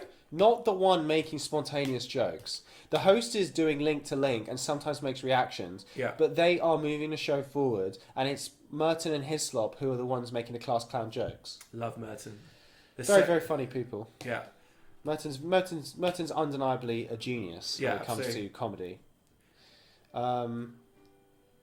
Like is it Paula Grady? I'm thinking. No. It's Julian Clary. Julian Clary in Just a Minute. Yeah. He's a genius. Yeah. He's got to be like a genius, a Mensa type level IQ. Yeah, I can't believe how intelligent that man man is. Do you know, it's so funny. There's such a strong... We haven't spoken about Sacha Baron Cohen at all, by the way, which is, in my mind, not good.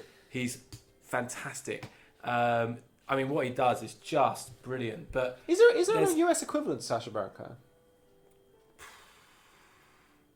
I don't think so. I don't think so either. It's unbelievable. He just did everything himself. Yeah, and like his character work and his bravery, and I mean, Borat Throw the Jew Down the Well is just, it's so good. It's just amazing. He gets people to ridicule themselves without even knowing, and it's amazing. I love Sacha Baron Cohen. I love his work. That never made me laugh. Really? No, it made me feel uncomfortable. Too tragic. No, it made me feel cringe. uncomfortable. Yeah. I think it's a bit mean because you're actually trying to kind of like, obviously, I don't laugh. I generally. Dude, he got on stage and pulled out a guitar. They sang the song. Yeah, It's not. There's no guns there. I kind of think it's for some bizarre reason. I think laughing at bigots for being bigoted and for feeling that But it's not they're for allowed being, to it's be for being bigoted. exposed. It's with unwillingly Regardless, exposing themselves. Irrelevant. I just think that laughing at bigots is not actually funny. It's not for me. Okay, but for me, it's the fact that they're exposing themselves unknowingly. It's almost like, haha, you idiot. You know? You see, again, I find that debatable because I'm not exactly sure if it was an example of Southern hospitality.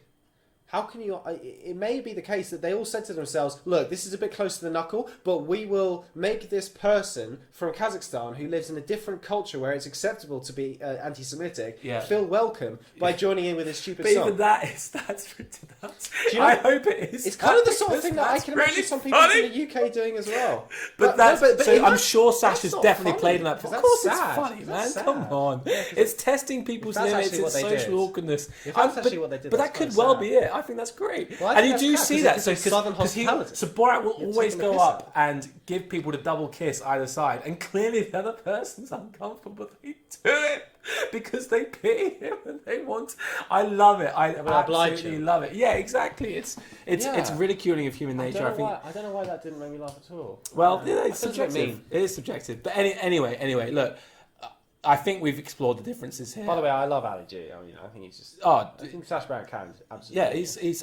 Okay, so he's had a couple of misses recently as well, but oh my gosh. That most recent series he did, I can't remember what it was called, like America Today or something like that, and he does the gun control and he gets the politicians to... heads, shoulders, not the toes. He's doing like a shooting puppet thing. It's unbelievable. But anyway... okay, look, I think we draw a line under it there. I think that's a really... Have we talked about film? No, we haven't talked about film. Oh my gosh. Well, we have to talk about film. Well, actually, this is what I wrote. Not even close. It's basically just exclusively US. Really? What UK comedy films exist? Apart from Alan Partridge, Alpha Papa and the Cornetto trilogy. Yeah, well, I think of a couple more. The In-Betweeners movies. The Harry Enfield movie, as in Kevin and Perry Go Large.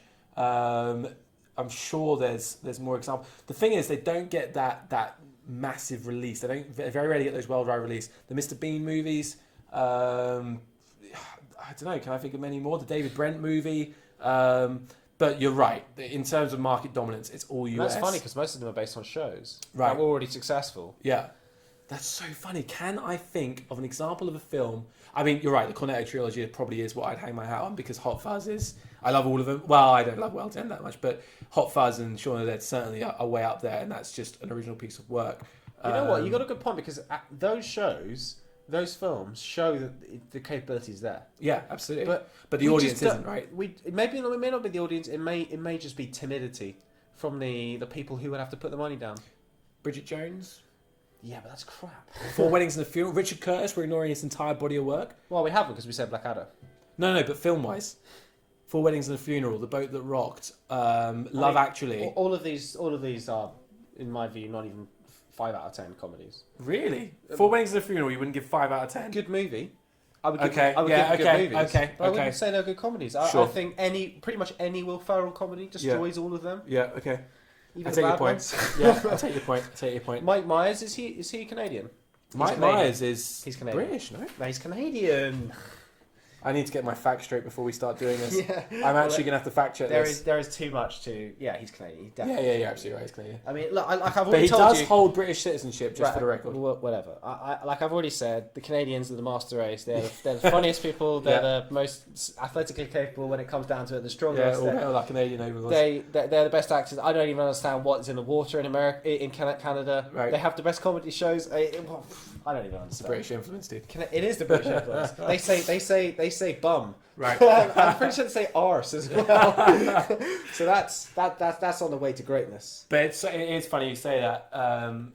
Yeah, you're right. Film wise, it's the American. It's not even close. Like no, you got your Adam Sandlers. You got your. I wouldn't. Who's the Cold Steel guy? Ben Stiller. Ben Stiller. Jim Carrey. He's Canadian. I told you the Canadians are the master race. Yeah. But yeah. Comedy actors in films. By the way, music as well. Oh, I mean, like Vince Vaughn, Paul Rudd, Jason Segel. We said Will Ferrell as well. Yeah, Will Ferrell. Who's that guy that all the stoners like? Seth. Oh, Seth Rogen. Yeah. James Franco, I guess ish. Yeah. Look, the list goes on. Who's the main person behind The Hangover? Is there? I mean, Zach Galifianakis is the actor. I know. Oh, of course, Zach Galifianakis. He's a funny guy. Charlie Day is in a few comedy films. I mean, yeah, you're right. Look, if I were to go upstairs and look at my DVD collection, scroll through my Netflix history, whatever, comedy-wise, it is US dominant. Film-wise, And oh yeah. Do we expect less from a film in this series? Or is a film easier? Air quote. Well, I don't know. I mean, I don't think they're as good. Yeah, I don't think Yeah, they're as good. I don't like. I prefer TV. If I had an hour of my life left and my goal was to laugh as much as possible, I'm not sure I'd throw a film on. You know what I mean? Yeah, I'm throwing on Simpsons. All Yeah, day, all yeah, day yeah, long. yeah. I'm throwing on season 5 and I'll die happy. Right. Excellent. Okay, cool. Anything to add? I think we've exhausted the subject potentially at this point. Yeah, I agree with you. We got quite heated, and I'm sorry if I've been upsetting you. No, it's good. This is especially anyone who hates Canadians. Yeah, I mean, yeah. Sorry about that. We love him. Myself unknowingly, apparently. Yeah. He's Canadian too. No way. Oh my goodness. Yeah, I tell you. Anyway, we're going to get on to something in a second, which is going to talk about Americans being. Really I think we're going to come back to this as well. So, okay, cool. Look, let's wrap there. Great big topic. Wait, overall, yeah. Which is better? Again, for me, it's 60-40, 60 British, 40 American. If I were to rank my top 10, which I haven't done, potentially we will do in future. I did it kind of anecdotally, not applied enough objectivity to it to make it substantial. But I think if I were to list my top 10 comedy anything ever, blah blah blah, I think 4 out of the top 5 would almost certainly be British. I'm just throwing The Simpsons in, but 6 out of the top 10 would be American. Would be British. So it's really close to cool. But gun to my head, British. I agree. Excellent. Simpsons is easily number 1 Right. by far, and Okay. there's literally nothing even close. And Sure. Second is mountains behind first, because Simpsons is the best thing ever made. But I agree with you in general. Okay. Cool. Excellent. All right then. Let's go to an advert break. Again, please ignore it. I know I'm going to get in trouble with the producer here, but just please ignore it. Just pretend that you didn't headphones hear it. off, meditate for about 30 seconds, Yeah. and we'll see you in a sec. Yeah. Hit the plus 15 seconds over and over and over on your iPhone, and once you hear our voices again, keep going. Next up, ETW, Extreme Tasteless Wrestling. Chainsaw Jack is coming back. That's right. Even after 2 hip replacements, a kidney transplant, and a triple bypass, his failed investments and multiple lawsuits have meant he desperately needs the pitiful sum he was able to negotiate, once again, quite literally, to put his life on the line. He'll be up against Buffalo Billy, who's in a similar financial woe, with an almost equally awful state of health. I know it was you who fueled my drinking habits by sneaking spirits into my match day drinks, but deliberately switching the blood from my transfusion so it failed. You've gone too far. This time it's personal. You know, I got a lot of respect for you, Jack, coming off dialysis for this fight. But don't think for 1 second I won't take a strong enough cocktail of opioids and steroids so I can destroy you. It's going to be epic. It could be deadly. The winner will be able to pay enough debt to avoid prison for another year. Don't miss it. That was really, really funny, wasn't it, Cal? Oh yeah, brilliant. Yeah, so good. Just to confirm, lads, all our trusty listeners, really great advert we just had there. I'm advised my producer that you should definitely rewind 30 seconds. Make sure you listen to it. Please, for the love of God, listen to it. I'm not going to put any pressure on you, but episode 4 existing is heavily dependent on it, and they are tracking our statistics. Anyway, down into the final part of the show, the top 10, 15, 5, and today it's a 15 underrated movies. Cal, do you want to go into this title because you're the one who came up with it? Sure, absolutely. So, look, guys, girls, audience, mum, everyone, immediate family, close friends. No, look, there are going to be weeks where we deal with quite heavy issues, and they're going to be treated with great levity, and we're going to really, sort of dig deep. But this week, I wanted to keep it a little bit more lighthearted. Levity is the exact opposite of the word you wanted to use, but it's a very well-made point. Really? Isn't levity like how lofty? No, I can't think of the word you're thinking of. Profoundness. Levity is lightness. Really? Yeah, it comes from Latin. Oh, wow. Okay, I've been misusing that for 30 odd years.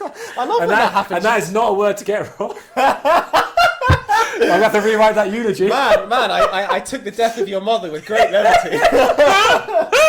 Okay. Profoundness is probably a. Is it profundity or profoundness? I don't know. God, I'm damn it, showing dude. off my vocabulary. Your vocabulary weakness arsenal there. is far better equipped than my own. But yeah, look, I wanted to pick something that has levity. There you go. Now we're talking. You see? We're all learning today. But yeah, look, there's a few films out there that I feel are almost criminally underrated. And look, I don't think people base their film choices off the critics, but for anyone that does, I'm hoping to highlight a few films that I believe have gotten a bit of a raw deal, and it's also an opportunity to talk about some films that we enjoy, why we enjoy them, and we can kind of riff from there. So, Mr. Law, why don't you start with your list, as I'm hastily double checking my own. I just want to just go back one thing. Levity, definition: the treatment of a serious matter with humour or lack of due respect. I love that. That's literally the opposite of what I thought you meant. If I could be a fly on the wall when you use that word, and you see the British way of responding to somebody who says an incredible faux pas in social circumstances, it's like a sideways glance. Try to ignore it. Everyone try to move on. That's why I've been doing it for 30 years without being corrected. Yes, that's the problem. The British will just let you walk around with cappuccino on your upper lip for the rest of the day. Do flame me in the comments, guys. That's definitely deserved. No, definitely not deserved, because you can't know every word. Anyway, right. This is a great one. Top 15 underrated movies. And what I will say is that clearly this gives us an opportunity to talk about some movies that we really like, that we understand that the consensus is a lower ranking. As a result, it's going to reflect our own personal tastes. My personal taste is in direction of sci-fi, horror, and tension. And I understand that your personal taste is in direction of heavily comedy and superheroes. So if I give my... What should we do? Should I give my 15 to 10, and you want to give your 15 to 10, or shall I run all the way through? Not quite in a position to do my 15 to 10 yet, so if you could run all the way through, that'd be great. Okay, I'm going to run all the way through then. So the way I've done this is I've gone to Rotten Tomatoes, I've taken the critic score in Rotten Tomatoes, and I've taken the fan score, and I've taken the IMDb rating, which is from a bunch of users. You're talking about usually 100,000 plus. And I've taken an average of those scores, and I've given it my own rating, and I've worked out the discrepancy between those two numbers. And so at number 1, I have the most discrepant score, and at 15 I have the least. So 15th place with a discrepancy of 10, I've got Shutter Island, which is a fairly recent movie with Leonardo DiCaprio. I think it's really tense, very enjoyable. There is a shock ending at the end, a twist, which everyone says is really predictable, but for me, an art of watching a movie is to jump into the movie with both feet. Don't allow the fourth wall to be broken. It's partly your fault as well as the film's fault. Try as much as you can to suspend disbelief and just get into the movie and put yourself in the shoes of the protagonist. If you can do that, then very much the same way as with Inception, but they are very different movies, it has a serious impact on you, and man, I think it's really great. I just think Leonardo DiCaprio, I'm not sure he's ever starred in a bad movie. I think he may be one of the best movie selectors as an actor of all time. Number 14, I've got Gladiator. Gladiator was ranked pretty high. Its ratings were 76, 87 and 85 for an average of 82, but I ranked it 93, so I ranked it as one of my best movies all the time. Maybe it's because I like Romans, even though I know that Gladiator is not historically accurate. It's got fantastic music. It's got great acting from the main leads, Joaquin Phoenix and Russell Crowe. Marcus Aurelius is great too. Richard something is his name. Great actor. Fantastic action scenes. What's wrong with it? There's nothing wrong with a bit of action. Even the most mature person can enjoy some action. It's really well done. It's got incredible spectacle in it. The Colosseum is so breathtaking. Sorry, Oliver Reed, an amazing last performance. He died in the middle of making that film. What an amazing last performance.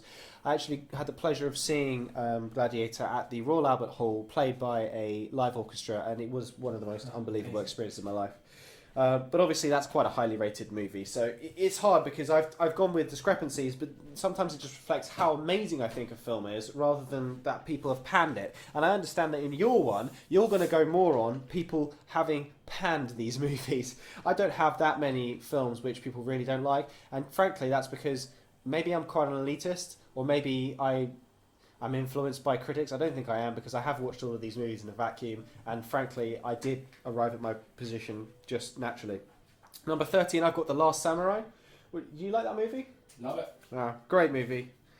For the record, I love all the films you've chosen so far. Yeah, The Last Samurai is ranked quite low by the critics. That just sucks. Those idiots. I really hate critics sometimes. I just don't think that they get some things. And they really don't get The Last Samurai. They don't get what it's all about.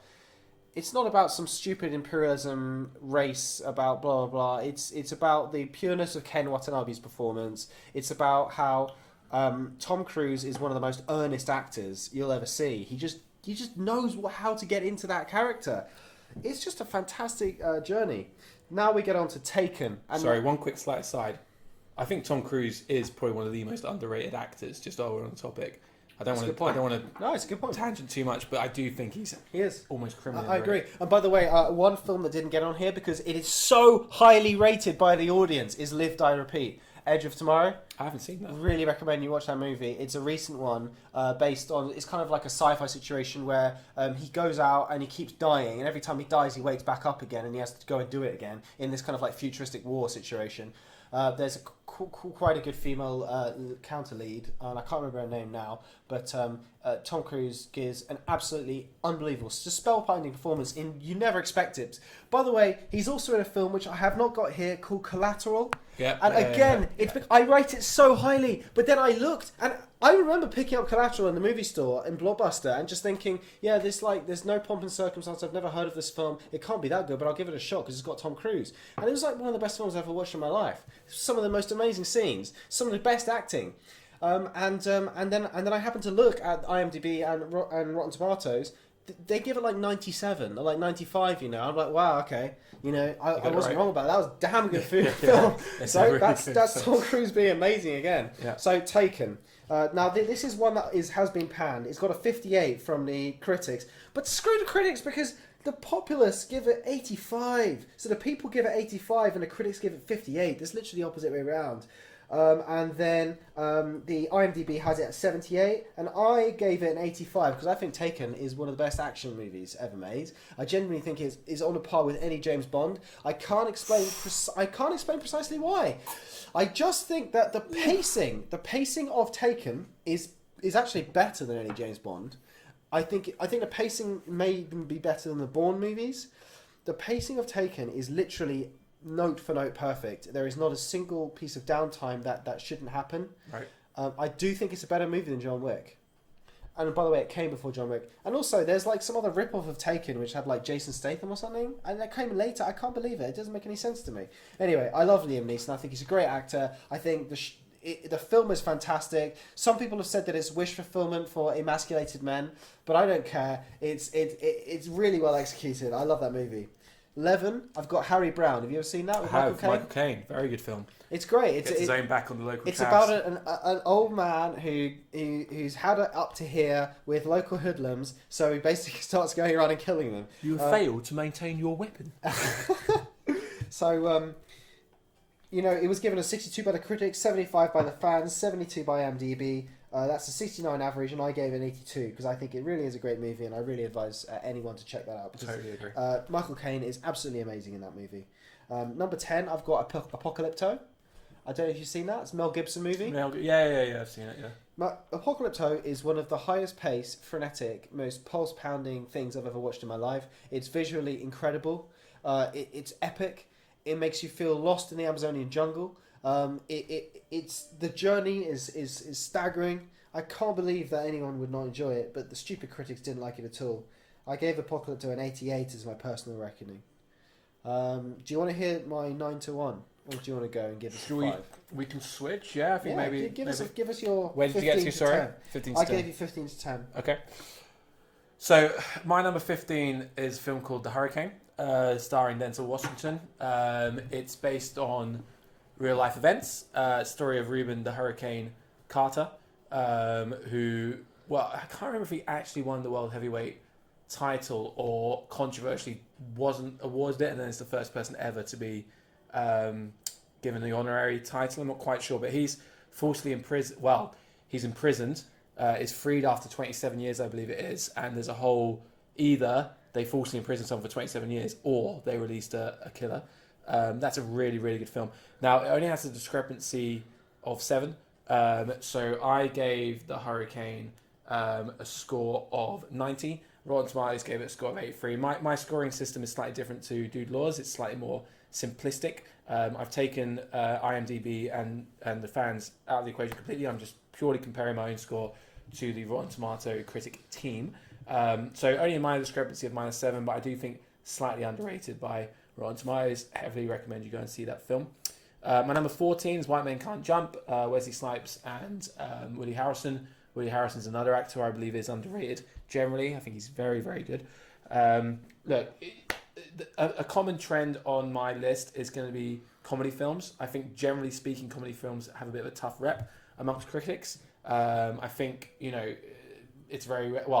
I don't think there are any pure comedy films that have picked up many Oscars or anything like that. I understand that. Screwed up critics. Well, I kind of get it, but for me, a film is entertainment, and being made to laugh and enjoying something goes hand in hand with that. And I don't differentiate between the two. Now, look, none of the comedy films on my list get a score higher than sort of 80, or I think maybe one's got 82. But it's, as Doug said, it's the massive gulf between my score and the critic's score. But White Men Can't Jump, I give it 85%. Hilarious, great story, really engaging. Some basketball bias there, I guess, but I really don't think you need to be a basketball fan to enjoy that film. Critics gave it 76, so discrepancy of 9. Just realised, it's actually tied. So I guess 14 and 13 are a joint tie. But at number 13, I have got Star Wars Episode 6, Return of the Jedi. Now, this is one of my rare examples of where the critics rated it highly. They gave it 81%, but I give it higher still at 90%, so a discrepancy of 9. Now, look, I get that it's probably, it's arguably the worst of the 3 original trilogy. But for me, it's like saying it's the worst, best thing ever.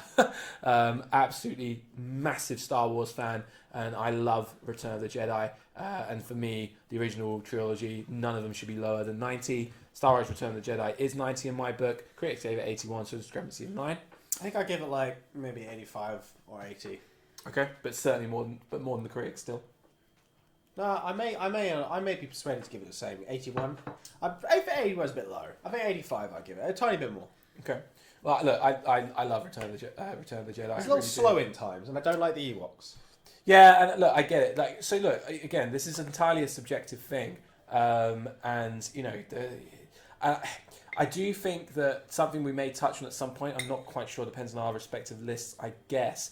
But I've tried to avoid apart from one obvious exception, which I'll come to later. I've tried to avoid any kind of sequel or prequel or blah blah blah, because I do think that inevitably films get unfavorably compared to their predecessor or indeed the sequel. So an example of this is, I believe that Spider-Man 1 and Batman Begins are both underrated because their sequels are just so damn good in Spider-Man 2 and The Dark Knight. But that doesn't. I don't think that should take away from the first. Anyway, Return of the Jedi. I have 13th. 12th. I have The Green Mile. This is another example of a film that the critics rated reasonably highly. They gave 79%, but 79% for The Green Mile. Tom Hanks, phenomenal actor, not underrated because people rate him very highly. But I think he's brilliant in it. I've got to disagree with you. I'd probably give it 80. What do you give it? I gave it 90. I'm not sure about that. Okay, fair enough. Totally subjective. I love The Green Mile. Wept my eyes out. So did I, but it was when I was a kid. I'm not sure it's as pathetic as I recall. Perhaps I'm remembering it fonder than I should. Probably should have rewatched all these films, but I didn't take because I'm taking into account when I last saw them and my reactions then. Sure. Okay. But yeah, so that was my where are we? 12. Sorry, number 12. Number 11, I have The Campaign. Now this is I guess it's the first. White Men Can't Jump I don't really classify as a comedy, whereas The Campaign is strictly a comedy film. Again, Rotten Tomatoes 66%. It's not a terrible score, and actually by Will Ferrell film standards, it's probably one of the higher rated. The critics really don't like Will Ferrell, but I love The Campaign. Again, I do believe there is a cap on a score you can give to a comedy film. You cannot compare, a comedy film to The Godfather or One Flew Over the Cuckoo's Nest or Return of Lord of the Rings, or whichever. There's obviously tiers of film, and but in terms of how good a comedy can be, The Campaign had me absolutely weeping with laughter. And actually, as a satirical commentary on the American political system, I think it's quite poignant as well, particularly today. In this time. So again, strongly recommend viewing that. The critics gave it 66. I gave it 80 for a discrepancy of 14. And then my number 10, funny enough, was tied to that as well. It's another Will Ferrell film. It's Anchorman. Anchorman, I gave 80%. The critics gave it 66. Can you believe that? What are you on about? That's What are madness, you isn't on it? about? You I know. can't give Anchorman a 60. I agree. 66 to be fair, but still, it's ridiculous. It's so fun. And the thing is with it's easy to say that these films are easy to get right and it's lowest common denominator. Watch Anchorman 2. Watch Zoolander 2. Yeah. It's not, they not can easy. be No. terrible. Watch many Adam Sandler movies. Absolutely. There are thousands of examples. Even, again, the other Will Ferrell films, Get Hard. I can't, I've only seen them for half of it and turned it off. But, there are thousands of examples of how you can get it so wrong. And Anchorman is an example of how you can get it so right. How Now, Brown Cow, You Need New York. Audrey. Love that film. Love it. What's that thing where they give him something in the teleprompter, he just says it? Oh, yeah. I'm Ron Burgundy. Go fuck yourself, San Diego. We're coming at your mouth. Genius. It's brilliant. Yeah. Okay, so that takes me to my number 10. So just to recap there, Hurricane 15, White Men Can't Jump 14, Return of the Jedi 13, Green Mile 12, The Campaign 11th, Anchorman 10th. Awesome. So I'll give 9 to 5. Yes. And then the Dolly you do Parton. 9 to 5. And then we do top fours. Yep. So I've got Conan the Barbarian from 1982 as my 9th movie. Mr. Schwarzenegger. Conan the Barbarian was given a... By the way, I wanted to say Pumping Iron, which I love it. Absolutely love Pumping Iron. Isn't it? It's a movie. It's a Okay, movie. right. I love Pumping Iron. I absolutely love it. But tragically, it is actually correctly rated. Pumping Iron, I believe, has something along the lines of 97 on critics. In Russian... no, why do I keep calling it Russia Today? Rotten Tomatoes. I don't know why Russian Today. They're doing we don't need to hear about your propaganda. critique website. So IMDb gives it a 69. Rotten Tomatoes gives it 70 and 74 for the critics and the fans, and I give it 87 because I think Conan the Barbarian is one of the best movies ever made. It's really hard to explain why. Conan the Barbarian is one of the only movies that's ever been made where you really actually can say, and I was told this by a friend and it totally changed my way I viewed the film, it is a music video. Conan the Barbarian is a music video with occasional periods of non-music. It is Basil Polidorus, who is the orchestrator, the writer of the music, composer. It's his finest work, and the film runs perfectly off the music. It's so incredibly enchanting and epic. Schwarzenegger is exactly what you want him to be in the film. And can I just say, one other thing I love about Conan the Barbarian, probably unintentional, but it reflects the chaos of life. Conan the Barbarian does not have an obvious plot that moves in a linear direction. It spikes off in random directions, as Conan doesn't really know what he's doing half the time, and he's going off and finding new ways. And the Riddle of Steel is a great example. No one ever really knows what the Riddle of Steel is, and even when the guy in charge of the Snake Cult, played by James Earl Jones, Thulsa Doom, when he gives Conan the explanation of what the Riddle of Steel is, which is essentially steel is wielded by flesh you can have power over flesh, therefore, essentially, flesh is more powerful than steel, or something along those lines. But frankly, I believe that that's just the interpretation of Thulsa Doom. And actually, I don't believe anyone really knows what the Riddle of Steel is. It's from the very beginning, it talks about how the gods left the Riddle of Steel on the battlefield. That's just one example, but there's loads of things that happen in that film where it goes one direction, then goes another, and it actually represents the vicissitudes of life. You can never really predict how life's going to go, or how battle, or how an adventure or a journey is ever going to go. Strangely, I just think it's one of the most bizarrely to say, but one of the most relatable fantasy movies ever made, because it's total chaos. And actually, if you think about any wartime situation, what's that classic quote that one of the British generals made? No, it wasn't. I think it was one of the Germans. I'm not sure who precisely it was. Talking about the Americans and basically saying something along the lines of war is chaos, and therefore the Americans are really good at war because they practice chaos on a daily basis. Something along those lines. Anyway, I could go on and on, but I really advise you rewatch Conan the Barbarian. It's such an exciting movie. Have you got it up there? I'm trying to find that quote for you, dude. Yeah, you probably want to go for like Americans practice chaos on a daily basis. The reason that the American Navy does so well in wartime is that war is chaos, and the Americans practice chaos on a daily basis. There it is. Yeah, I absolutely love that. Carl I love Barnes. that phrase. What a fantastic phrase. What, that was a German, right? Yeah. Yeah. Well, strongly assumed from the Talking name. about the American Navy. Yeah, that's so funny. Anyway, so number 8, another Arnold Schwarzenegger movie, The Running Man, was given a 64 by Rotten Tomatoes critics. Idiots. But actually, it's given a 60 by Rotten Tomatoes fans and a 67 in IMDb. I gave it an 80. I think Running Man is absolutely amazing. I think it's an amazing movie. It's so exciting. It's I love it. It's pure dystopia and nothing more exciting to me. Maybe The Running Man is my least liked movie that I like, with the exception of Hook, which comes later. Starship Troopers number 7. It's a great film. That's a great film. Oh, really, really well made. Stupid, snooty, stuffy-nosed critics gave it a 63. Is it Angelina Jolie? No, Who's the- Denise Richardson. Denise Richardson, thank you. Yeah. One of my childhood crushes. I remember it being one of them. Yeah, me too. Yeah. Starship Troopers. I've watched it many times as an adult. It's a fantastic movie. It just does everything it wants to do. Great parody of wartime propaganda and joining in for the effort to fight the bugs. Just runs really nicely, runs really well. It has great beats. Has some great lines.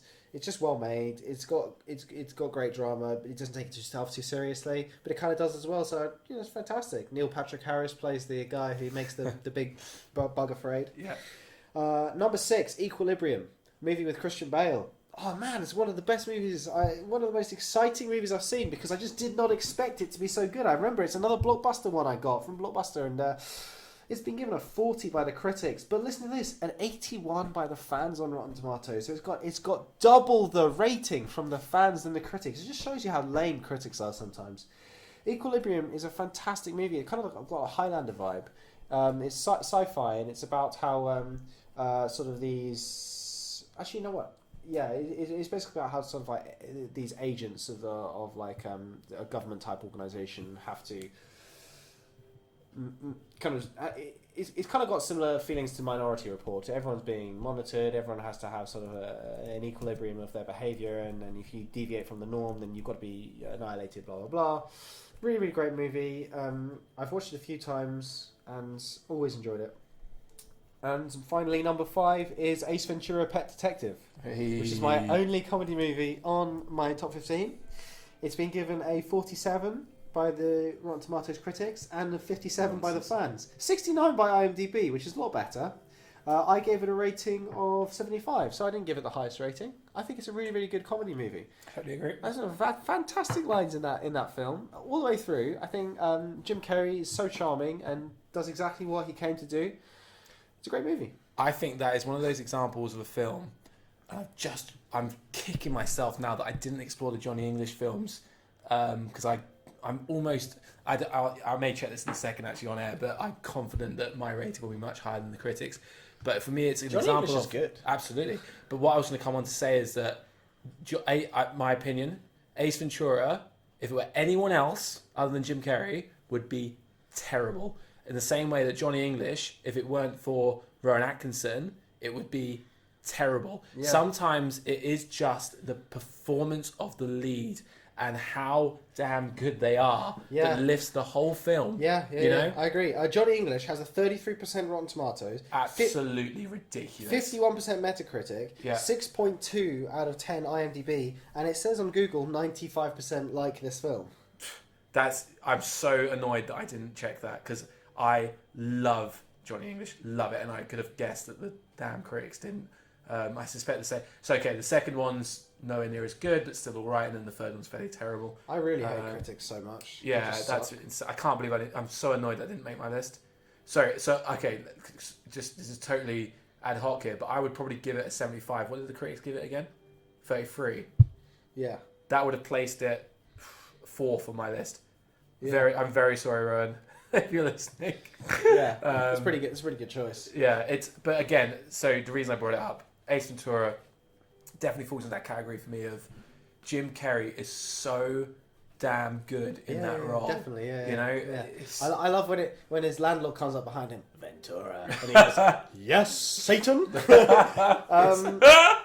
Yeah, it's just everything. It's a great line all the way through, and like you're absolutely right. It's all about Jim. Yeah. But it's great. Yeah, I love when he goes into the insane asylum and he has to pretend to be someone who's kind of driven mad and wears a tutu and keeps running through plays in his head. Brilliant. He just does it so well. I think people underestimate how difficult that is. Oh yeah. Because I don't think there are many comedy actors on the planet who could do it. Yeah, you know, yeah. It's and everyone always says, "Oh, Jim Carrey's too much." Blah blah blah. Okay, maybe he is too much in some ways. Do you know what, but Jim? no. So just a slight So tangent, Jim good. Carrey. There are a number of Jim Carrey films where he plays a straight guy, or at least a straighter guy. Oh as my it god, were. The Truman Show. Truman Show is one of the best films ever. It's one of the best films ever. And I I actually wanted it to it's be on 97%. It's like so high.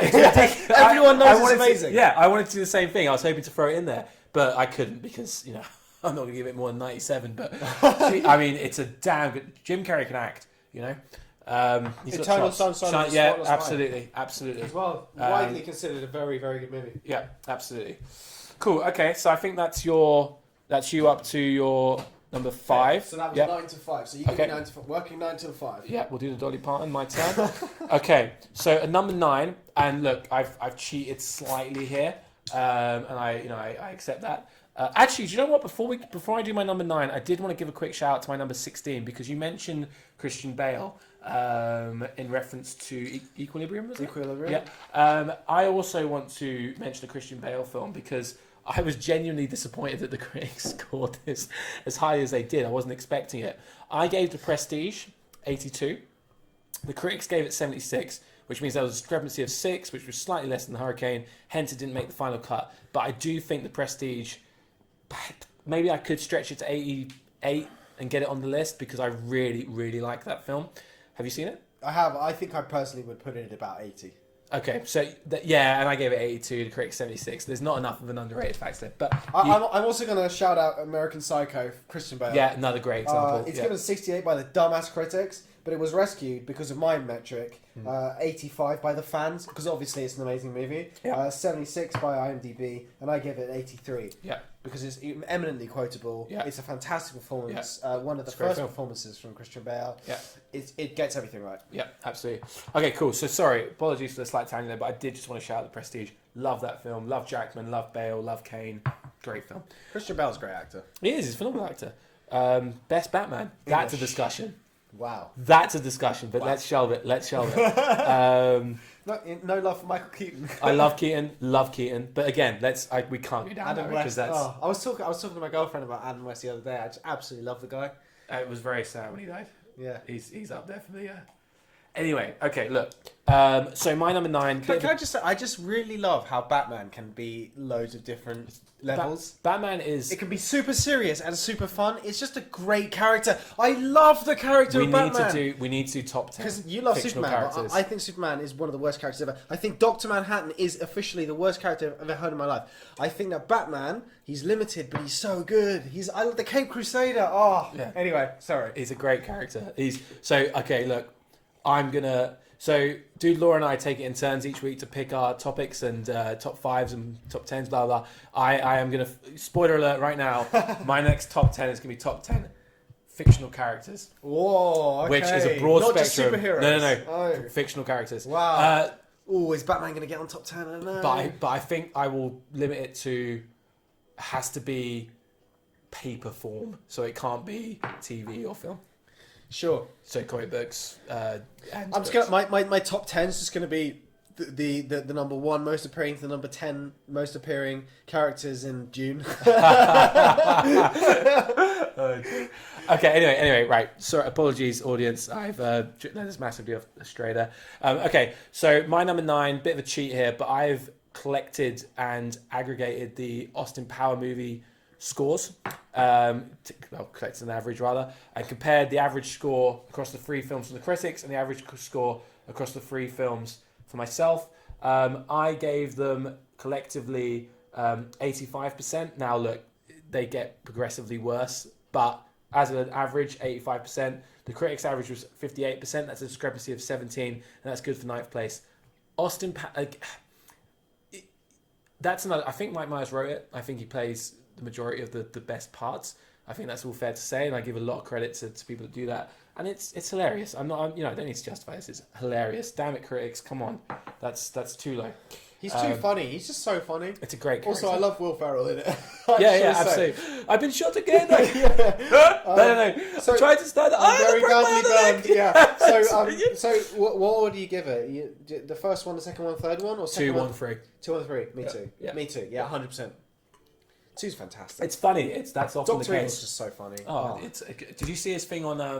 I think it was Kimmel a few years ago. He talks about being in Trump's administration and gets fired for not being evil. That's so good. Okay, so that's my 9.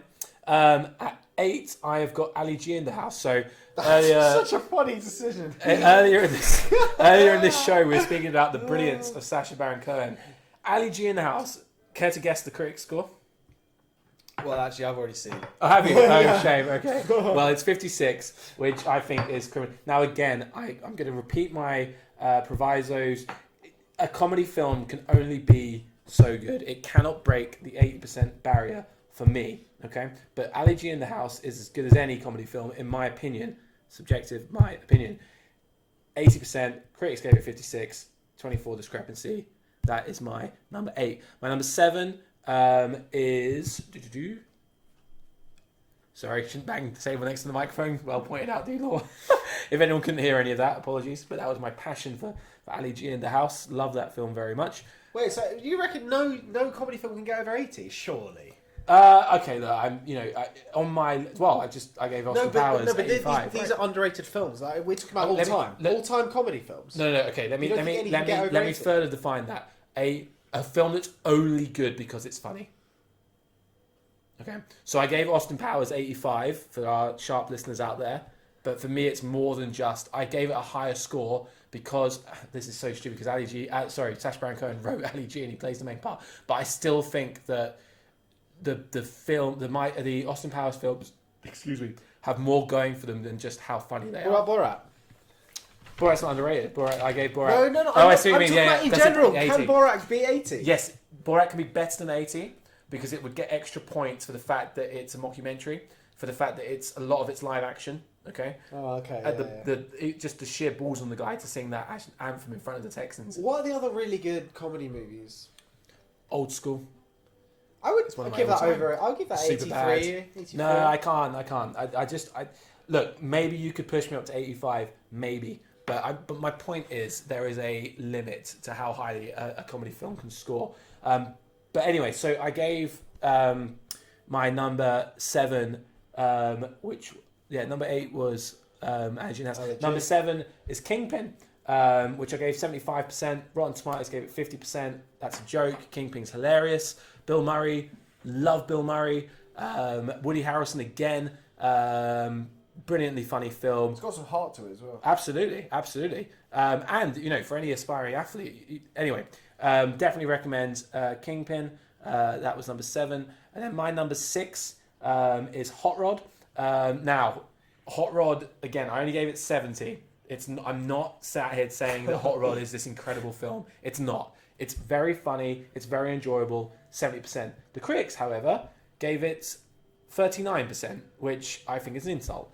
It's a 31% discrepancy. That puts Hot Rod at number 6 for me. And then, do I give my number 5? Yes, I do. Yeah. Okay. Yes. So my number 5, Space Jam.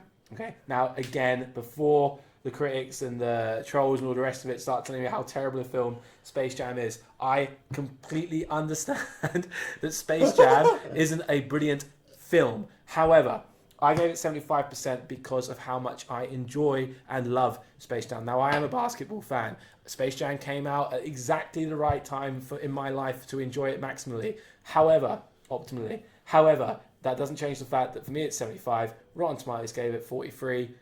That's, again, I would even negotiate to them down to 60. But anyway, 75, 43, it's a discrepancy of 32. That gets it to 5. I agree with you. Love Space Jam. I agree with you. So Space good. Jam's great. It's super innovative. Love Wayne Knight, Bill Murray again. Yes. Michael Jordan, Bugs Bunny. Yeah, it's yeah, a yeah. great. Danny DeVito. It's a great It's just film. well Charles made. Barkley. Yeah, they nail it. Right? It's a great film. It's just a well-made. The second movie. one's gonna be terrible. I predict that right now. Anyway, so look, I've done my Dolly Parton. Let's have your. Oh my god, it's going to be annoying because LeBron James can try to make it all about him. Yep. Whereas Michael Jordan kind of like, you could just tell that he wanted to give as much space as possible to the characters of the, Right. of the film and let the Right. film happen around him. Yeah, He yeah. was just doing his job. But Yeah, he did yeah. a really great role. He Yeah. was really inspiring. But Yeah. it was not all about Jordan. Oh, anyway. Okay. He's fixing a divot. Love that film so much. Right. I love Wayne Knight. I'm a huge Wayne Knight fan. Oh man, so we're getting some really exciting ones for me. My number Okay. 4 to 1 because so number 4 is one of my favourite films of all time, and it's just so widely hated by everyone. It pisses me off. So to me, the fact that it is widely hated is what is wrong with humanity and why we are not living in the stars right now. Okay, the film Prometheus. Okay. Isn't that the Alien prequel? Yes. Yeah. Okay, I've seen it. So Prometheus has been given a 73 from the critics, a 68 from the fans, and a 70 from IMDb. So for those sharp listeners out there, they will notice that was one of the only films where the critics rated it higher than the audience in both of them. And that doesn't surprise me. It is the exact opposite of a lowest common denominator film. Now, I didn't give the film the highest rating. I gave it an 88. Even though I'd say it's one of my favourite movies, because it has some real poor elements of it. It's kind of badly made. It has some pretty bad writing and it has some pretty bad pacing, and it just generally does a few things badly. It's actually kind of substandard in many ways, but thematically and in terms of scope, it's the most imaginative movie of serious high budget movie ever made. Way more imaginative than 2001: Space Odyssey. It's like so deep. It's the deepest film. Maybe it's the deepest popular film ever made, because there's obviously like these high level, highfalutin art house 5-hour movies that are a complex discussion of sort of interdynastic politics in the 1800s, whatever. I don't know, but you don't want to do that there. Prometheus. You go online and look at people's explanations of what Prometheus is about. It's biblical. It's about creation. It's about the existence of humanity. It is so exciting how many themes it has underlying, from start to finish, about the creators and the progenitors of the human race and the aliens. It's so deep and it's got so much symbolism. It goes way over the heads of too many people. You need to go to the brutal levels of analysis that some people have given to frame by frame of this movie, talking about how there are so many tie-ins with our own religions in our society and where our societies came from, and basically how the aliens started the human race and how they did it and why they did it, and how it's perfectly interwoven to make perfect sense to fit along with our mythologies. I could go on and on and on. It's got these philosophical underpinnings. It's so deep. It's like you can swim in that movie in the lore. I love movies with deep lore. I mean, Lord of the Rings is a great example, Right. because you've got an entire book which is just pure lore called Silmarillion, which Yeah. is just way too dense to Yeah. even believe. It's almost like, if you actually think about the Bible, that's kind of like a good example of something with very deep lore. The Christian faith has a lot of lore. Probably more than the other main monotheistic religions, because in terms of the actual, in terms of the size of the religious text, the Old Testament is just pure law, and it's kind of like that's kind of cool. It's kind of funny when you read. I mean, I'm going on a bit of a segue, but if you read the Old Testament, there really is a lot of law. It's like, oh yeah, and then Ham married off, some random lady, and then they had children. They beget this one, and the Abe blah blah blah begat something, and led to the age of 700, and there was Nebuchadnezzar, all that sort of stuff, all that good stuff, and the Pharisees and the Philistines and the all the different tribes, and Sodom and Gomorrah and all that, and yeah. Depth and lore is great, and I love diving into it. And to be honest with you, Prometheus is so underrated in terms of that stuff. It's so exciting and enriching. Anyway, sorry for going on about that. Number 3 is Hook. Oh, you're a crook, Captain Hook. Dustin Hoffman. So Robin Hook, Williams. Hook is like a comedy slash action adventure film, starring Robin Williams, as you say, and Dustin Hoffman. And I've got to say, of all of the portrayals of an English person by an American, Dustin Hoffman's the best, like by far. I can't believe it, because he's better at acting British than British people are. Seriously, he gets that character through and through. His action's like 95% there, but he just gets it. It's just so characterful. He actually takes English language in a different direction that English people wouldn't be able to do. I don't actually believe an English person would be able to do as good a performance of Captain Hook in an English accent. I genuinely think it's unbelievable. There's one other person in entertainment who does the same thing, Peter Dinklage. I think his English accent is almost not any specific region. It's just Dinklage's English. It's like how Eric Carmen in South Park does not have a specific American accent. They just said, yeah, that's just our Carmen accent. We've always done it. Dinklage's English is really, really great as Tyrion in Game of Thrones, and Dustin Hoffman's English in Hook is so fun. It's like slightly edgy English gent. It's got a kind of like, I've been living among Bristolian pirates for a little bit too long, but I've always kept up my pretenses of being posh, and I've got Smee around me who's kind of a lure for my accent to go in a different direction, and wherever he ends up is so it's unbelievable. It's an unbelievable position, and then the movie's great. The movie just fizzes from start to finish. I'm really curious to know. The Do rating, you rate it highly, or do the critics rate it lowly? I rate it at 75, Okay, yeah, see that's... and the yeah, critics gave it 26. That's ridiculous. That's actually okay. So here's the joke: the critics gave it 26. The fans gave it 76. The fans gave it more than I did. So the critics are just idiots. They just really are the dumbest people alive, and they are one step among the ladder of those which should be eliminated, which Bill Hicks famously said about advertisers. But anyway, we'll get onto there. Number 2, the Blair Witch Project. Interesting. Okay, so the Blair Witch Project was given 87 by the critics. Again, I agree with the critics. The highfalutin critics is one time I agree with the idiots. The fans gave it 56. IMDb gave it 64. Like, what are you playing on? Like, what are you on about? Oh my god, it annoys me so. There's nothing more annoying to me in life than people watching horror movies and saying, yeah, I didn't jump. I wasn't scared. I don't care. You've got to step into the shoes of the characters. The Blair Witch Project is, for the characters, outrageously chilling, incredibly well made, very atmospheric. You can dive into it, you can live inside the Blair Witch Project. It is just incredibly well made, and it was like unbelievably cheap to make. It must have been groundbreaking in its like film style, and Yeah. like you said, it's deliberately amateuristic, and it's a good film. I give it an 89. I find it scary, Wow. chilling. I find it's probably one of the best horror films ever made. I think it probably is the best. It's probably right up there. It's like top 5 as far as I'm concerned. Anyway, number 1, K-Pax, and I'm kind of happy. It's like by happy accident, K-Pax has ended up being the top, because K-Pax is one of my favourite movies ever made. It's like probably in my top 5. I give it an 87. It was given a 41 by the Rotten Tomatoes critics, and a 75 and 74 by the fans and IMDb. K-Pax is just an amazingly touching sci-fi-ish movie starring Kevin Spacey, who obviously has like kind of fallen from grace now, but he plays it absolutely perfectly. It's incredibly tragic. It's got some serious tenderness and profundity. And it's got an element of surprise and suspense, and you never really know which way it's going to go.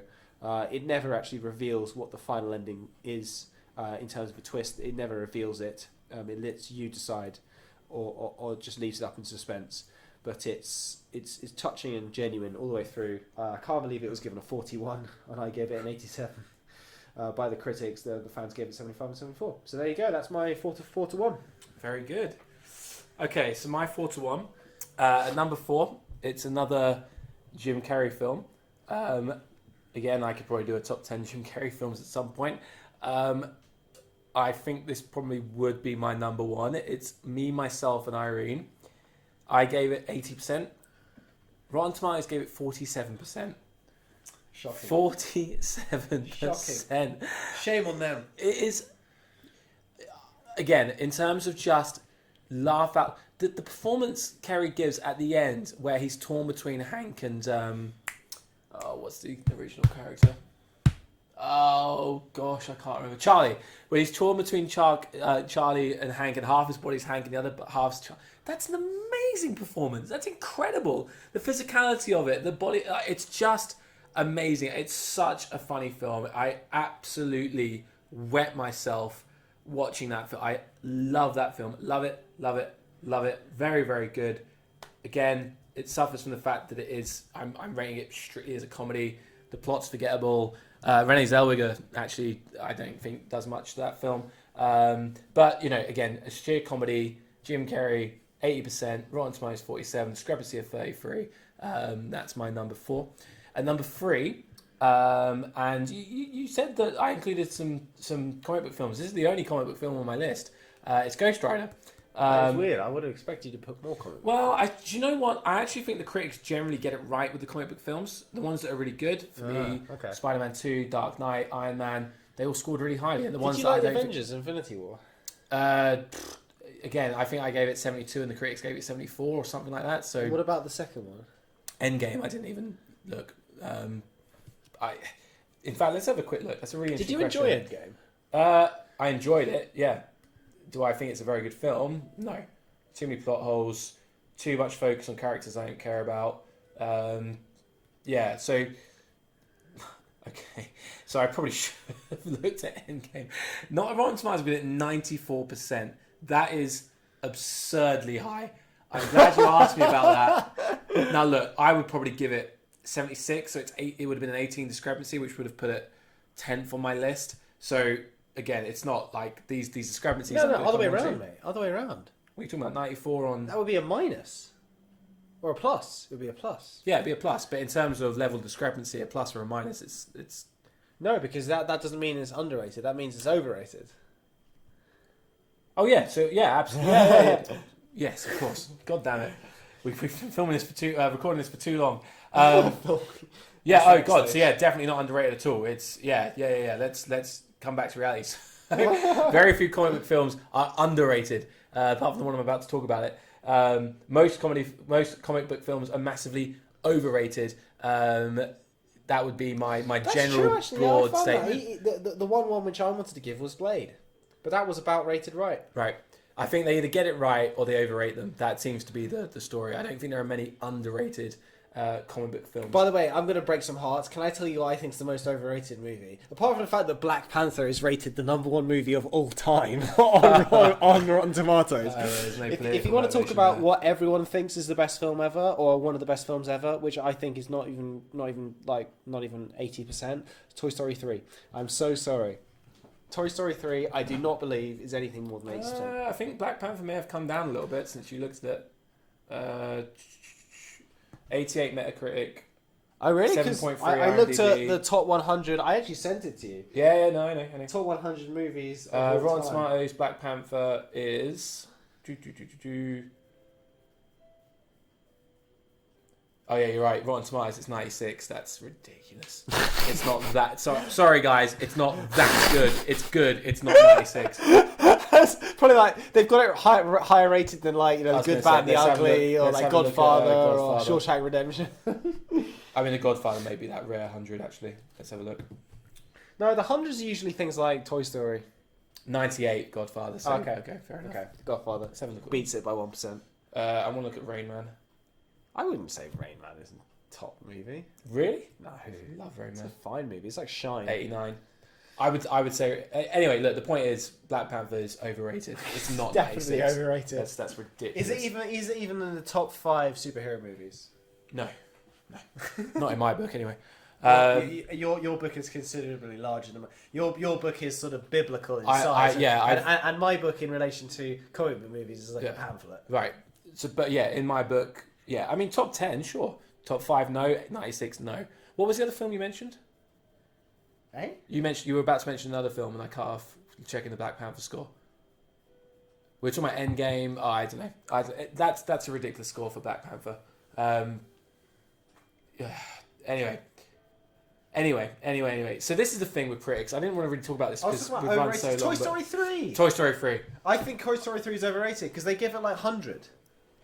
A perfect film, Toy Story film. It's not perfect. No, it's not. Fine. It's very good. It's not 98 on Rotten Tomatoes. It's too high. That's far too high. I give it like 80. Yeah, I think 80. I think Toy Story 1's better than Toy Story 3. Why did everyone say that? Anyway. 2's better than 3. Anyway, look, we're going off. And look, I'm not going to start this conversation because we are running so long, but why critics give the score they give, political motivations, clickbait, blah, blah, blah. I'm not going down that road. Anyway, but yeah, Black Panther is not nice. That is so stupid. And bloody hell, what was Endgame again? Sorry, that's just I absolutely like. This is exactly why I didn't look. This is exactly why I didn't look. Why did you make me look? 94. That's absurdly high. Ridiculous. Anyway, back down to earth. So yeah, I had Ghost Rider as my number 3. Again, it's not that I scored Ghost Rider that high. I gave it 70%. I think it's a fine film. I think Nick Cage does a good job. I think it's quite true to the source material. I think it's enjoyable. I gave it 70. Rotten Tomatoes gave it 27. 27.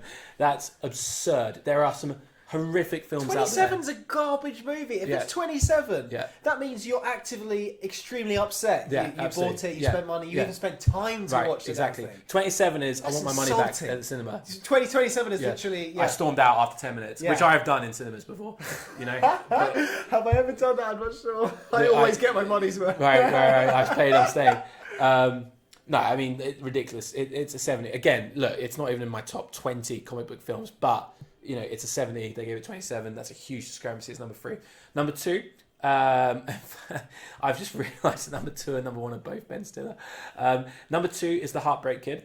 I think The Heartbreak Kid is hilarious. I love the fact that it's Ben Stiller and Jerry Stiller, father-son duo. I think it's very, very funny. Again, you know, there's not much else going for it other than the fact it's very funny.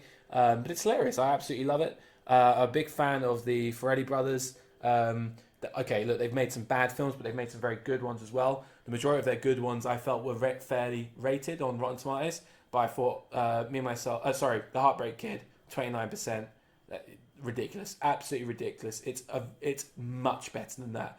I went as high as 78. Again, you could argue me down to 70 maybe. It's still an absurd discrepancy there. So Heartbreak Kid made number 2, and then that leads into my number 1, which is the film I'm almost certain 70% of our listeners won't, that's 3 of them, won't have seen. Splitting individual people into you're going to have to, 70% of people will not have seen this film. It's called Envy, and it is Jack Black and Ben Stiller.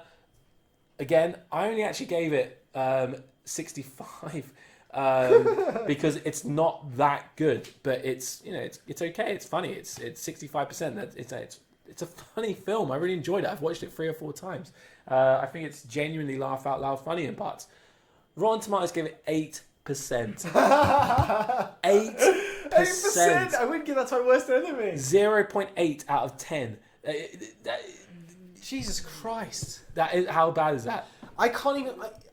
So I went to a screening. I went to a pre-screening of The Identity Thief. Okay. Starring Melissa McCarthy. Oh my god!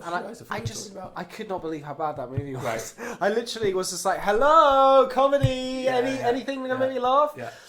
It was so badly written. It was so badly acting. Well, she's actually quite funny, but it was so bad. It was such a bad movie. Right. The plot was so dumb. It was just so stupid. Oh my god, it was. They have idiotic. churned out. I do think that the standard of comedy generally Horrible has Bosses- dropped massively. What's that? I swear there was Horrible one... Bosses quite- I think Horrible Bosses is good. No. It was something different. One. There was one that was in the Hollywood or something, and there was something about dates or something. I don't know. There's I can't hundreds think of them. it, but, They've churned out some absolute. Oh man, that was a stinker. But still, I'm not even sure I give Identity Thief an 8%. Right. What do you give I 8%? know. What did they do to What's that bad person's- enough to like, be 8%? Absolutely. It's funny. Look. I'm sat here. 65% is not a good score. What does 8% even mean? 6.5 out of 10 is not a good score, but 8% is an absolute travesty. So If I you wanted give to shout something this film. 8%, I think that actually means it actively, adversely, negatively Absolutely. affects your Absolutely. life in a large Yeah, way. it means and you it gave you absolutely nothing. Yeah, it gave you nightmares for a week. You know? No, not just nightmares for me, because that's kind of what you want to do as okay. Not from a comedy film. No, yeah, it's like a comedy film giving you nightmares Yeah. of how you bad couldn't it was. laugh for another week afterwards. Yeah, That's how bad it was. It You killed your sense of humour. You couldn't get it up. Yeah. You just kept thinking, I cannot procreate Yeah. when this stuff exists in the universe. Until I've forgotten that every bit of this film. Yeah, it's ridiculous. So That's literally. Oh my I'm God. a little bit annoyed. It 8%. it kind of spoiled my list a little bit because I don't want to give this image that I love this film. I don't. It's just much better than it gets credit for. 8%. That's got to be the sort of thing like if you're a rabid like left wing like communist and you're just strapped in to a chair and you have to watch Donald Trump talking about how great he is at underwater tactics and how he knows ISIS better than the What generals. did he say today? Something about like harmonising the population with his view. Oh, He's like, I am the least racist guy you have ever met. Yeah. No one knows more ISIS than me about the generals. No one knows more on the internet than me. No one knows about the stocks, the law. A left-wing communist person have to listen to Donald Trump for 3 hours talking about that. They'd give it 12. 8%. I'm not even sure. Exactly. Because they'd be like, well, at least you can string together the English language at a first grade level. Exactly. What even is 8%? 8% is just like someone goes into the middle of the floor, does their business. I'm just going to see how many. And that's that. yeah, that's the film. Like Just The Room. defecating on the floor. Unironic. Like, have you seen The Room? No. So the Room is known for being one of the best worst films ever. Okay. It's awfully edited. It has terrible dubbing. The plot's nonsensical. All of the acting is horrifically amateurish. But even The Room is considered a cult classic in a way. No one could even give unironically 8% to The Room. 117 critics Gave it 8%. Well, that was the average. What other films have 8% or lower? Oh, I have no idea. Let's have a quick look. Worst rated films ever. Rotten Tomatoes. There's gonna be like 20 that have like 0 yay. Yeah. The Bad News Bears Go to Japan, Megaforce, Bolero, The Slugger's Wife, Jaws American the Anthem. Revenge. Jaws the Revenge. How many Jaws films are there these days? Wow. Megaforce. Some of these sound like 0%. Yeah. I mean, you can kind of guess The that Slugger's Wife. Teddy Bears Go North, whatever it was. Yeah, I've never heard of any of these films. Oh, the fourth Jaws film. Wow. Police Academy 4, 0%. That's Wow. sad. Yeah. Yeah, there's just like 20 odd films that have got 0. Highlander. Return to the Blue Lagoon. Which Highlander is that? Highlander 2? Highlander 2. Wow. The The Quickening. What a stupid name. That's brilliant. Look Who's Talking Now. I thought that's fine. Look who's talking now. It's not Isn't that 0%. like the third- It's the definitely not third 0%. Okay, yeah, this is just a list of films I've never heard of. So the one thing I will say, Cal, is that as far as I understand, Rotten Tomatoes scores are given basically did X reviewer give a positive review. So if only 8% of the reviewers gave a positive review, then it gets 8%. Right. It doesn't mean that the aggregate score that people gave it is 8%. Fine, okay. So I wasn't aware of that. I doubt anyone gave it an actual 8%. I mean, Sure. if they did, that's just bizarre. Yeah. That's someone who's like personally offended by comedy. I don't know. What are we looking at here? I'm Other just looking films. at how many films have got Cabin Fever, The One Miss Nutcracker in Call, 3D, Transylvania, Star. Bucky Larson, Born to be a I Star. wonder how many films have got 1%. Highlander 2, The Quickening. I love that. That I swear that sounds like a joke, or like, that sounds like a punchline. In the Something a Simpsons, McBain film. it really does. Highlander 2, The Quickening. The Highlander. Jesus, yeah. Fred like the movie. Sex Lies of the Potato Men. Wow, American Pie: The Naked that's Mile. like suicide fuel. If you, That's crazy. If your films rank lower than Fred the movie, that's a Fire problem. the ants. Run for your wife. This can't What be did real. What did Sharknado get? Oh, great question. Sharknado. I'm gonna guess they got about 56% for the critics, No, come on. and then like 75%. You're for the not fans. going to believe this. No, go ahead. Seriously, what did you think the critics would give it? 56%. 78. Really? Yeah. I mean, I've never seen it, to be fair, so I'm not going to... It got 3.3 from aspersion, IMDb. Fair enough. I mean, it's not really a movie. It's just like, stupid. I've always just thought it was actually a joke. It is. It is a joke. Okay, look, anyway, let's... we're probably over the 2 hour mark now, are we? Oh, wow, we're 2:15. Okay, look, let's wrap. Great chats today. Thank you, everyone, for listening. I'm sure there'll be no one left by this point.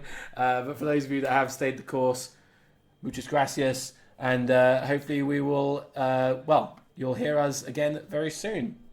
Dude Chat is not filmed and it's not in front of a live studio audience. However, if you would like to contact us, you need to simply go to Facebook, Outlook. That's dudechat@outlook.com. and leave us your opinion. We can't guarantee that we'll pay any attention to it. Dude Chat. Shut up, man.